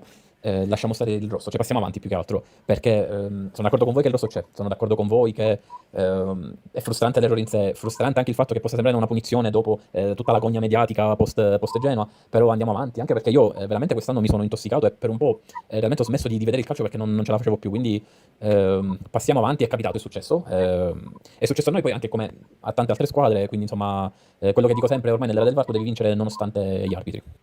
Comunque è una unpopular opinion non chiosa. Aspetta, ok. Questa era la chiosa. Nel frattempo, parole di Conte mi ha scritto Andrea. Vabbè, non andiamo a parlare sempre degli arbitri perché ogni partita c'è sempre qualcuno che si lamenta. Sicuramente non è una buona stagione per il VAR e mi auguro che si trovi una soluzione perché sono tutti a lamentarsi. Bisogna migliorarsi come noi miglioriamo le nostre squadre. Anche Rocchi deve migliorare i suoi arbitri. Onore ai ragazzi perché non era una partita semplice, affrontavamo un Como in totale organico che veniva a 10 giorni di pausa, noi avevamo giocato 3 giorni fa, stiamo andando oltre le nostre potenzialità attuali, oggi abbiamo davvero poche risorse che non c'entrano niente con le ambizioni che avevamo. Ah, bella frase. Mica male, come frase, questa non è scontata. Potevamo qualificarci noi oggi, dispiace perché costruisci annate dove vorresti fare di più, ma noi stiamo facendo di più rispetto alla rosa che abbiamo adesso. Complimenti anche ai tifosi che continuano ad apprezzare perché vedono l'impegno. Ora vede solo il campionato, te la senti di promettere di tornare a lottare, ma fanno sempre stessi do. Ma che significa te la senti di promettere? Ti ha risposto più volte, come può rispondere? Sempre quelli sono i punti di svantaggio, no? Non è che con la partita di Coppa Italia 2 hai recuperato 3 punti. Quindi tu hai parlato di che bel lavoro è fare gli arbitri, eccetera, eccetera, ma pure fare i giornalisti a certo livello è un bel lavoro, eh? Cioè, fate sempre le stesse domande, non sale mai il livello e continuate a lavorare sempre. Cioè, a meno che non capita una cosa che uno esulta in una redazione, non si può permettere, allora arriva la ramanzina e poi magari rimangono pure in redazione. La risposta di Conte è stata: ci sono 9 punti di distacco e abbiamo problematiche serie. C'è l'Inter, la Roma e la Juve, cerchiamo di essere seri, di giocare partita per partita. Ma più di così che ti deve rispondere? Sì. Posso dire una cosa? Sì. Perché tanto questo l'attacco, è vero che Conte, se io stesso ve l'ho fatto vedere un paio di volte le statistiche tra campionato e Coppa, eccetera, dove sono nettamente più alte quelle dei campionati rispetto alla Coppa. Però anche qui, secondo me, siamo partiti, non da Valerio, non intendo Valerio o la community, da un presupposto, come sempre, presuntuoso, sbagliato, che il Francoforte equivale a, non dissero il Chievo, cioè manco un Torino, il Verona, cioè. Con la rosa attuale, che ormai da tante partite, tranne Di Lorenzo, le partite di Champions, tranne le prime 2, quelle noi abbiamo perso subito, le ultime 3-4 partite non c'erano, è inutile che facciamo l'elenco, no? Beh, se in campionato, essendo il livello molto molto basso, grazie a Conte, grazie alla squadra, ai sacrifici, e lì ce la stai facendo a vivacchiare nella parte alta della classifica. In Europa non ce l'hai fatta. E non solo perché Conte ha fallito, perché il livello è semplicemente più alto. Di nuovo c'è il dogma che il Francoforte non equivale al Torino, al Como, no? Questo abbiamo dovuto seguire. Andiamo a vedere il rank nel più alto del Napoli. O la frase 4 squadre del girone del Napoli non si sono qualificate. Quando ti dicevo le cose che sono funzionali a dover stroncare Conte. Allora, la prossima volta che devo farvi lo specchietto di tutti i gironi di tutte le squadre, vedete che mica nel girone della Juve tutte si sono qualificate, nel girone dell'Inter. Che cacchio di discorso è, Valerio? Cioè, da un punto di vista scientifico, qual è il discorso? Perché 4 squadre nel girone del Napoli, sì, però si è qualificato in Manchester City, non nelle prime 20, nel Chelsea, no? Eccetera, eccetera. È un discorso del cacchio. Perché tu parti dal presupposto che sono partite facili. Perché sono? Chi l'ha stabilito? Su qua, cioè, No? Chi l'ha stabilito? Con questa rosa, con questa difficoltà di rosa, sempre le stesse persone, non ce l'hai fatta perché semplicemente non ce l'hai fatta. Guido, ma sono analisi che non reggono su niente. Oggi ho letto un altro specchietto, dice l'età media degli 11 titolari. Ma su quale 11 titolari l'avete calcolata? Chiedo. Perché se l'avete calcolata con De Bruyne, che ha giocato 3 partite, è un conto, col 34. Se l'avete calcolata su Vergara, ne è un altro. Allora questo specchietto deve essere aggiornato ad ogni giornata. L'ho letta proprio oggi. Dice, il Napoli ha la media di 29, la più alta del campionato.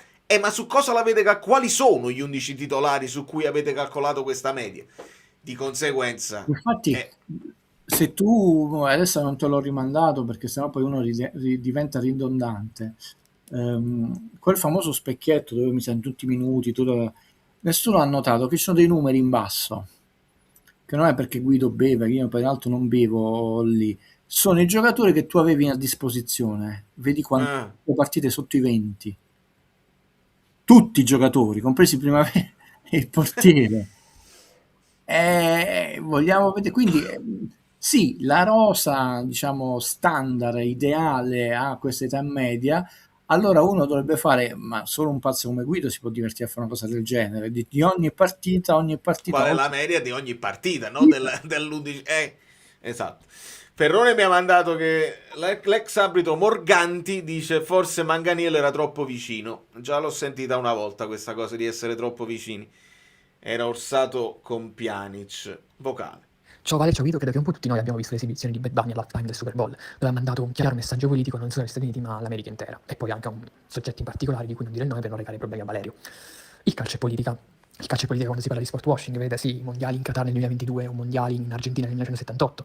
Il calcio è politica quando si parla di Superlega, sia dalla parte di Florentino Perez ma anche dalla UEFA, o magari anche contando quella che fu l'operazione fatta dalla Gran Bretagna andando a favore del popolo e quindi anche per avere più voti poi successivamente, dato che poi il calcio in Inghilterra è lo sport più seguito, e andano a difendere quelli che erano i valori tradizionali, diciamo, quelli della UEFA. Il calcio è politica anche quando si parla delle società, come ad esempio PSG, Qatar o Manchester City, Emirati Arabi Uniti. Ma la mia domanda è per Guido in particolare, perché lui ha una memoria storica anche abbastanza importante. Nel calcio in Italia, a livello nazionale o anche europeo, c'è mai stato un momento in cui è stato mandato un chiaro messaggio politico a chi sta vedendo magari quella determinata partita o quel determinato evento, come è accaduto qualche giorno fa proprio da parte di Bad Bunny al Super Bowl? Sì, noi l'abbiamo vissuto e ce lo portiamo dietro, anche se ogni tanto adesso qualcuno, seppur con colpevolissimo ritardo, lo dice. Il passaggio storico fondamentale del calcio in Italia, il massimo del potere politico è Italia 90, dove potrei sbagliarmi, però credo che sia stata, se non è la prima volta veramente famosa, perché prima non lo si faceva veramente mai, che in Mondovisione tu vedi fischiato un inno nazionale e di Camerun-Argentina, partita di inaugurazione, perché la partita di inaugurazione era la squadra vincitrice del campionato precedente ed era l'Argentina a San Siro. Noi sappiamo che cosa è successo l'anno dopo al Napoli, eccetera. Quel campionato era un campionato, se no qua ci denunciano, estremamente pianificato, cari colleghi o procura, pianificato, non deciso, pianificato a tavolino. Quindi tu sapevi che l'Italia giocava sempre a Roma, è plausibile pensare che l'Italia arriva prima nel girone, mi segui Valerio? No? Se no Sì, ci sì. prendiamo la denuncia. La prima del girone, nel girone della A, negli ottavi gioca a Roma, se passi in quella parte sopra dell'età, nei quarti gioca a Roma. La semifinale non la potevi giocare a Roma perché giocavi la finale ed erano a Napoli, eccetera, dove prima di quella partita il Napoli aveva una tradizione nettamente favorevole con la nazionale italiana. Il famoso complotto che qualcuno ha sempre detto è una cacchiata, perché quell'Argentina sbagliò la partita col Camerun e non certo perché voleva sbagliarsi, la perse, andò in affanno nel suo girone e si qualificò solo come migliore terza, andando in una parte diversa del tabellone rispetto a quella dove sarebbe potuta andare se fosse passata come prima del girone. Tant'è vero che se voi andate a vedere il tabellone, erano tutte belle sotto e l'unica squadra che uno poteva incontrare molto forte era il Brasile, che invece fu eliminato dall'Argentina, eccetera. Ecco, la cosa che non è lo spettacolo, perché noi non facevamo gli spettacoli tra primo e secondo tempo, già ci furono le critiche per l'inno cantato da Gianna Nannini e Bennato, Notti Magiche, figuriamoci se facevamo i messaggi politici. Però quel messaggio di Maradona, quando lui dice si ricordano di Napoli una partita al giorno, ha avuto un impatto ancora peggio di questo di adesso del Super Bowl, perché ovviamente voi siete molto giovani, anche Valerio, non vi ricordate quello che è successo sui giornali, non giornali. Facevo notare a Valerio e anche a Giovanni, e io ce l'ho registrato su videocassetta, siccome Maradona ha avuto tantissimi difetti nella vita, ma non quello di non essere un uomo d'onore, lui aveva dato la parola di qualunque risultato sarebbe stato la semifinale di essere intervistato da Gianni Minà. Il rigore di battuta di Maradona fu subissato da fischi. Io c'ero, me lo ricordo. Però nella memoria storica il San Paolo ha tifato per l'Argentina. E nell'intervista Maradona disse, io c'ho la videocassetta registrata dalla Rai, no? Loro registravano le cassette, disse questa frase: ringrazio i napoletani di non avermi fischiato troppo. Se voi andate a vedere gli highlight dei rigori e questa intervista, questo passaggio è sparito, non c'è più questa frase. È come il famoso la cravatta di Elmas. Il calcio è esercizio del potere, ha avuto tanti difetti quell'uomo, ma sicuramente è quello di fottersene il potere. Tant'è vero che adesso il suo preparatore storico Signorini ha detto un'ennesima verità che confuta la famosa squalifica per i mondiali, perché non parlo quella per cocaina in Italia che è sacrosanta, eccetera, quella dei mondiali, ed è stata una squalifica a tavolino, possiamo dire politica, perché loro hanno mandato tutta una serie di liste, cioè, vi devo mandare l'articolo in argentino ed è molto grave, d'altronde lui stava sempre con lui gli contestava tutto, signorino, non ha mai, gli ha contestato anche la mano di Dio, gliel'ha detto, tu hai sbagliato, ha detto io l'ho preso un po', quindi non è mai stato accondiscendente con Dio. Quindi il momento storico è stato quello, che poi ci è andato contro, perché da un punto di vista calcistico è un discorso troppo complesso, mi sto rendendo qui conto, è cambiato tutto, cioè il calcio da quel momento è diventato un calcio industriale, ovvero solo quelle società che in quel momento storico avevano non solo apparato industriale ma un apparato politico potente hanno incominciato a vincere, perché prima è vero che vinceva un po' l'Inter, poi Milan, sempre Inter, Juve, Milan, però c'è un po' il Bologna, una Fiorentina, 2 scudetti li vinceva, pure la Lazio, le cose, il Torino, cioè lo squilibrio era sempre quelle 3 eccetera, ma ogni tanto un'elemosina, un Bologna, una Lazio, una Fiorentina, cioè da Italia 90 va visto, hanno vinto Roma, Milan e Juve, Milan e Juve, Milan e Juve, Milan e Juve, perché erano le 2 società che avevano gli apparati più grossi, ovvero il Milan perché economicamente era fortissimo come gruppo industriale, politicamente era fortissimo, e la Juve avevamo oggi, quindi dove non poteva arrivare perché invece era in forte crisi, misero presidente Montezemolo nella transizione dopo morti di Agnelli per aspettare che Elkann diventasse un po' grande. Elkann fu eletto nel consiglio quando ancora studiava ingegneria, ancora non si era laureato in ingegneria. Scusate, ma se voi mi provocate io sono veramente una memoria storica e quello è stato un momento cruciale. Il problema è che da che eravamo veramente re del mondo nel calcio, perché venivano tutti da noi, era il calcio più bello, avevamo avuto i mondiali, vedete che cosa è diventato da quel momento ad oggi. Il calcio è stato un progresso. Com'è possibile che da padroni del mondo siamo scesi così tanto? Ma questo meriterebbe una vera puntata di approfondimento, perché tu non dico che dovevi continuare a avere la leadership mondiale, ma essere così in basso qualcosa abbiamo sbagliato. Però come impatto secondo me Italia 90 in tutto, con questi 2 grandi episodi, cioè un uomo che si mette contro il potere e dice in diretta mondiale figli di puta, puntini puntini puntini, e lo ridice durante l'inno nazionale di Argentina-Germania, dove andate a rivedere la partita. Oggi noi ci lamentiamo di Napoli-Como, ma quella è una finale mondiale che di episodi arbitrali controversi, dai, facciamo i politicamente corretti, ce ne furono più di uno, mi sembra che in 9 o in 10 finì un rigore dubbio dato alla Germania, uno certo non dato all'Argentina. E politicamente succede, ma come è detto, il mondiale del 78 dell'Argentina è un mondiale politico, dove tra l'altro politicamente Maradona non fu convocato e lo meritava di lui, poi lui lo vinse con le giovanili. Il calcio è sempre stato esercizio del potere, perché ovviamente essendo uno sport molto popolare ed è diventato sempre più ricco, dove girano sempre molti più soldi, anche molti debiti, non può non essere esercizio del potere. Gli scandali in questi anni che abbiamo visto negli stadi di Torino e Milano, con le infiltrazioni non di una, ben 5 famiglie, ma è ovvio, girano soldi, sono gli stadi dove i biglietti costano di più. Che pensate che lo scandalo lo facciamo io e Valerio a casa nostra giocando a risico? Si fa dove girano veramente i soldi, cioè, anche lì che facevano i Santarelli, non lo vai a fare nello stadio di una squadra di Serie C con 5.000 spettatori, lo vai a fare lì, e sono cose accertate, perché ci sono state non solo denunce ma procedimenti penali che hanno portato anche al carcere dei capo tifosi, eccetera. Quindi, però diciamo l'America è un po' diverso, perché loro sfruttano soprattutto gli uomini di spettacolo, il palco a volte per mandare messaggi politici. Uno dei messaggi politici più belli, più importanti, e chiudo, lo mandò, che viene dimenticato e fu bannato dalla notte degli Oscar, fu quello di Richard Gere, che fu uno dei primi a portare la sensibilizzazione del popolo del Tibet.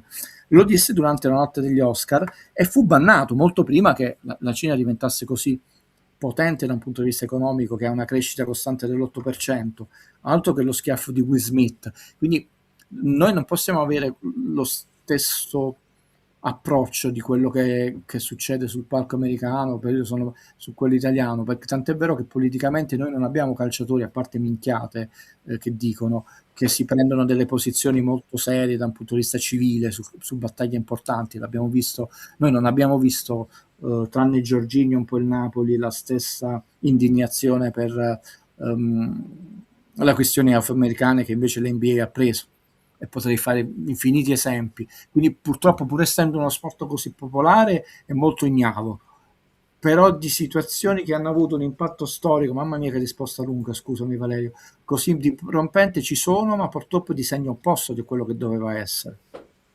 Mi scuso, però questa è una domanda di alto livello. Ma io quando prendo il vocale di Francesco Perrone, so già che poi sei costretto ad andare nel profondo, e se lo faccio con la consapevolezza che voglio che tu vada nel profondo. No, mi rendo conto che qualcuno se ne va, però... No, non fa niente, ma se sono le 2 di notte, anzi ce ne dobbiamo andare tutti. Chi sta qua è perché ha piacere. La domanda è bellissima, cioè pensare andare... che dopo una partita del genere noi stiamo sviluppando degli argomenti così no, infatti sì, mi faccio i complimenti io di persona. Io girerò il contatto tuo a Perrone, perché lui ha bisogno di te. Tu non hai...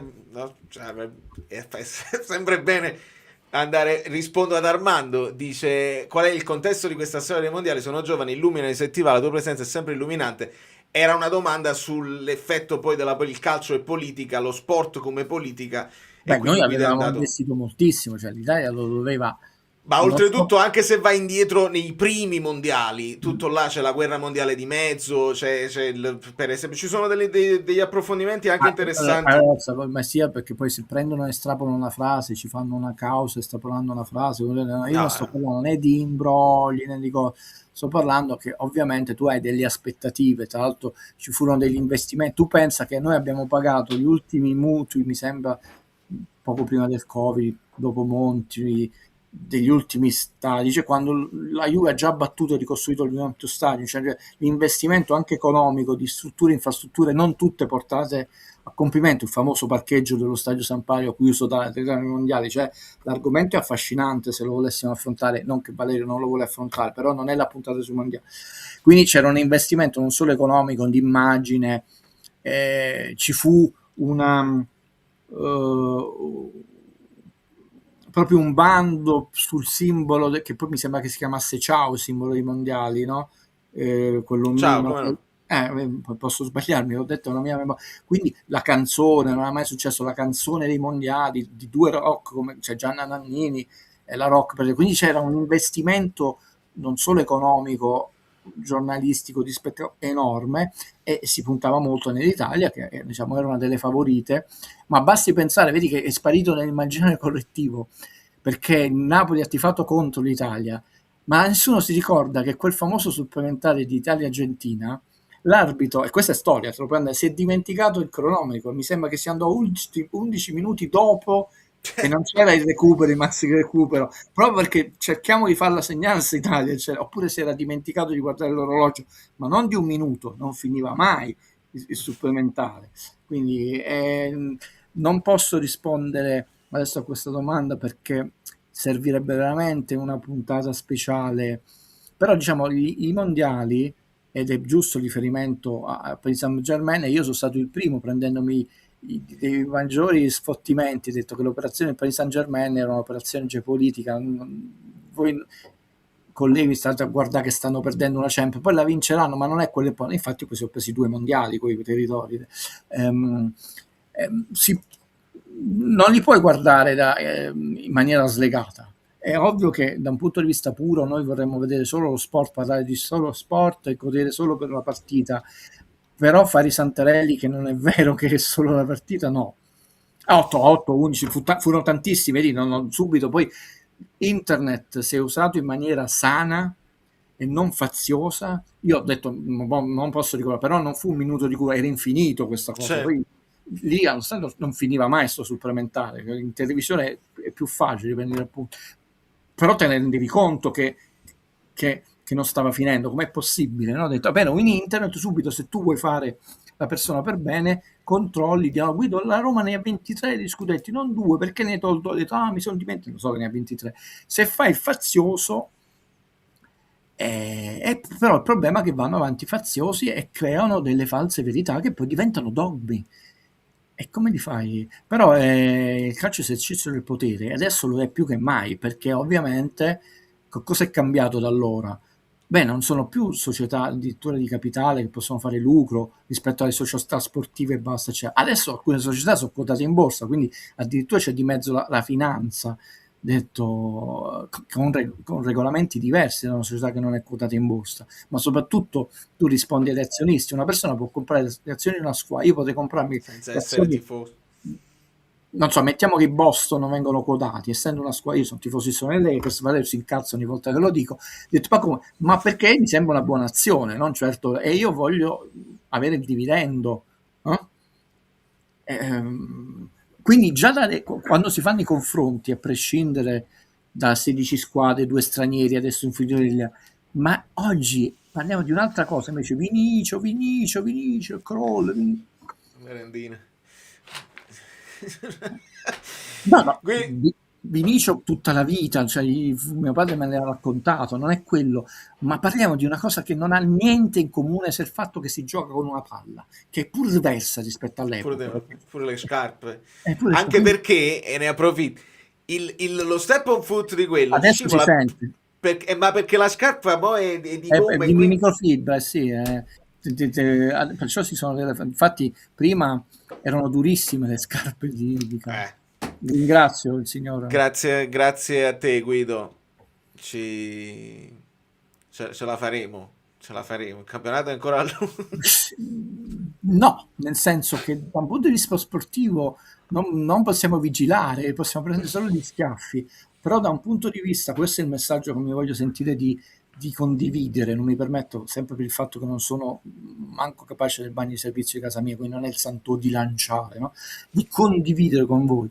Però noi possiamo pretendere autostima, di non accettare di essere presi per i fondelli, prendetevi tutte le coppe, gli scudetti, piagnoni, eccetera, ma avere quella dignità umana di dire, sapete come fa Luke Skywalker, sì, quando gli sparano tutti nell'8º Guerre Stellari, poi lui ci faccia dire ok, sì, ma noi almeno la nostra dignità umana non la barattiamo con nulla, si può vincere, poi perde sul campo, l'arbitro può sbagliare, giusto non sbagliare, ma la buona fermo a un certo punto ce ne frega niente, perché almeno la dignità, ecco, quella non è, non può essere messa sotto contatto con nulla, cioè fuori da ogni discussione. Questo è il messaggio di questa sera, perché altrimenti diventa stancante sempre di più. Quindi il quadrato che possiamo fare è un quadrato di dignità umana, perché l'essere sportivo è bello, ma mai essere presi per i fondelli, e qua si sta andando oltre il limite. Allora ho detto ok, sappiate che non ci prendete per i fondelli, ci potete battere, ci potete umiliare, eccetera, sportivamente, ciao Luke Skywalker, eccetera. Perché, no, è questo il messaggio, perché hai detto, ma un messaggio di grande forza, di dignità umana. Questo possiamo lanciare nel canale di Valerio. Non vigiliamo, le vinciamo tutte. Slogan. Questo è uno slogan. Forza e dignità, pure uno slogan, ma almeno ha un concretezza, ce lo possiamo dire. Ha un valore. Che stiamo vigilando a 70 anni. Non mi chiamano, dottore, dobbiamo vigilare. Ve l'ho insegnato oggi. Valerio, domani vada alla procura, gli fanno una risata, dice: che prove hai tu per dire una cosa del genere? Non si arriva a processo, non si arriva a niente, cioè, viene presa, ha detto carta straccia nel cestino. E ve lo spiego. Lo scrivo sulla macchina invisibile. Mia macchina invisibile. Così abbiamo sfaltato un falso mito. Io l'ho fatto poi il video, come promesso. Le domeniche adesso. Le domeniche saranno dedicate a chi uno vinca o perda. Se non ne avete avuto io abbastanza di Guido Gentile piano sequenza. No, adesso siccome sono stato pessimo, me ne sono andato un anno in vacanza, e Valerio poverino si vergognava in vacanza, non dal lavoro. Domenica l'ho fatto, e domenica prossima ci sarà uno speciale Guido Gentile su una grande donna, sorpresa di cinema, ovviamente. Sorpresa che mi metterà di buon umore, e manco a farlo apposta, perché l'ho deciso con Marco che mi ha scritto. Parliamo di questo film. Domenica, sì, perché sì, lo voglio fare di domenica, che così ma a ora di pranzo, no? Lo pubblichiamo a ora di pranzo, okay. No, te lo dico, sai perché? Ma manco a farlo apposta parleremo di questo film, perché dico a Midori, tutte queste domande, questi commenti, andate sul suo canale a farglieli, perché altrimenti non la finiamo più. Altra cosa per dire, a volte mi arrivano con ritardo delle domande, quindi se io non rispondo a qualcuno, non si è mai capito perché. Anche un amico una volta fece un commento sullo speciale di Fuga da New York di Carpenter, ed è sparito questo commento, non lo sappiamo, no? Quindi sappiate che non è per maleducazione. Io adesso ho risposto, per esempio, a un commento su Stranamore, quello intanto l'ho visto, mi sono sentito mortificato, i misteri della rete, eccetera. Quindi se qualvolta non ho risposto, sappiate non perché ho fatto figli e figliastri. Però la cosa carina è che questo speciale era già stato deciso, e sembra quasi una risposta alle ingiustizie che abbiamo subito stasera. Pensa te. Nella suspense. Grazie amiche belline, grazie amici bellini, grazie Valerio. Non vi posso consolare, però vi posso solo chiedere dignità, non barattate la vostra dignità. È solo uno sport, è solo un'ingiustizia, ma chi se ne frega. Guido Gentile, no, non c'è live, però i suoi video restano e la sezione commenti funziona, e quindi anche se magari il video è un altro argomento, è una domanda di cinema, io credo che Guido ti risponderebbe. Prova! Chissà se succede. Amici bellini, io vi saluto, lancio la sigla, e dopo la sigla ci sono alcune altre parole di Conte che vi leggo, visto che non abbiamo potuto sentire le parole, e visto che già so che di tutto quello che ha detto Conte, con punti interessanti, avranno estapolato solo l'ennesimo pianto. Ma che ma fa? Io le leggo tutte. No, più di così non possiamo fare. Amici bellini alla ribalta, Poiane è bello, tutti lo sanno. Molto bene, vedo un clima sereno, mi fa piacere. Allora, prego. Allora, abbiamo finito, grazie e buona serata a tutti. Andiamo. No, vogliamo restare ancora un pochino. No, sto scherzando. Sembra quasi che sai, poco. Allora,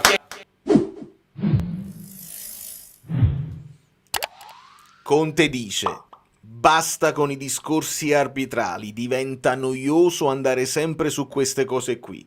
Lasciamo stare, concentriamoci su altro.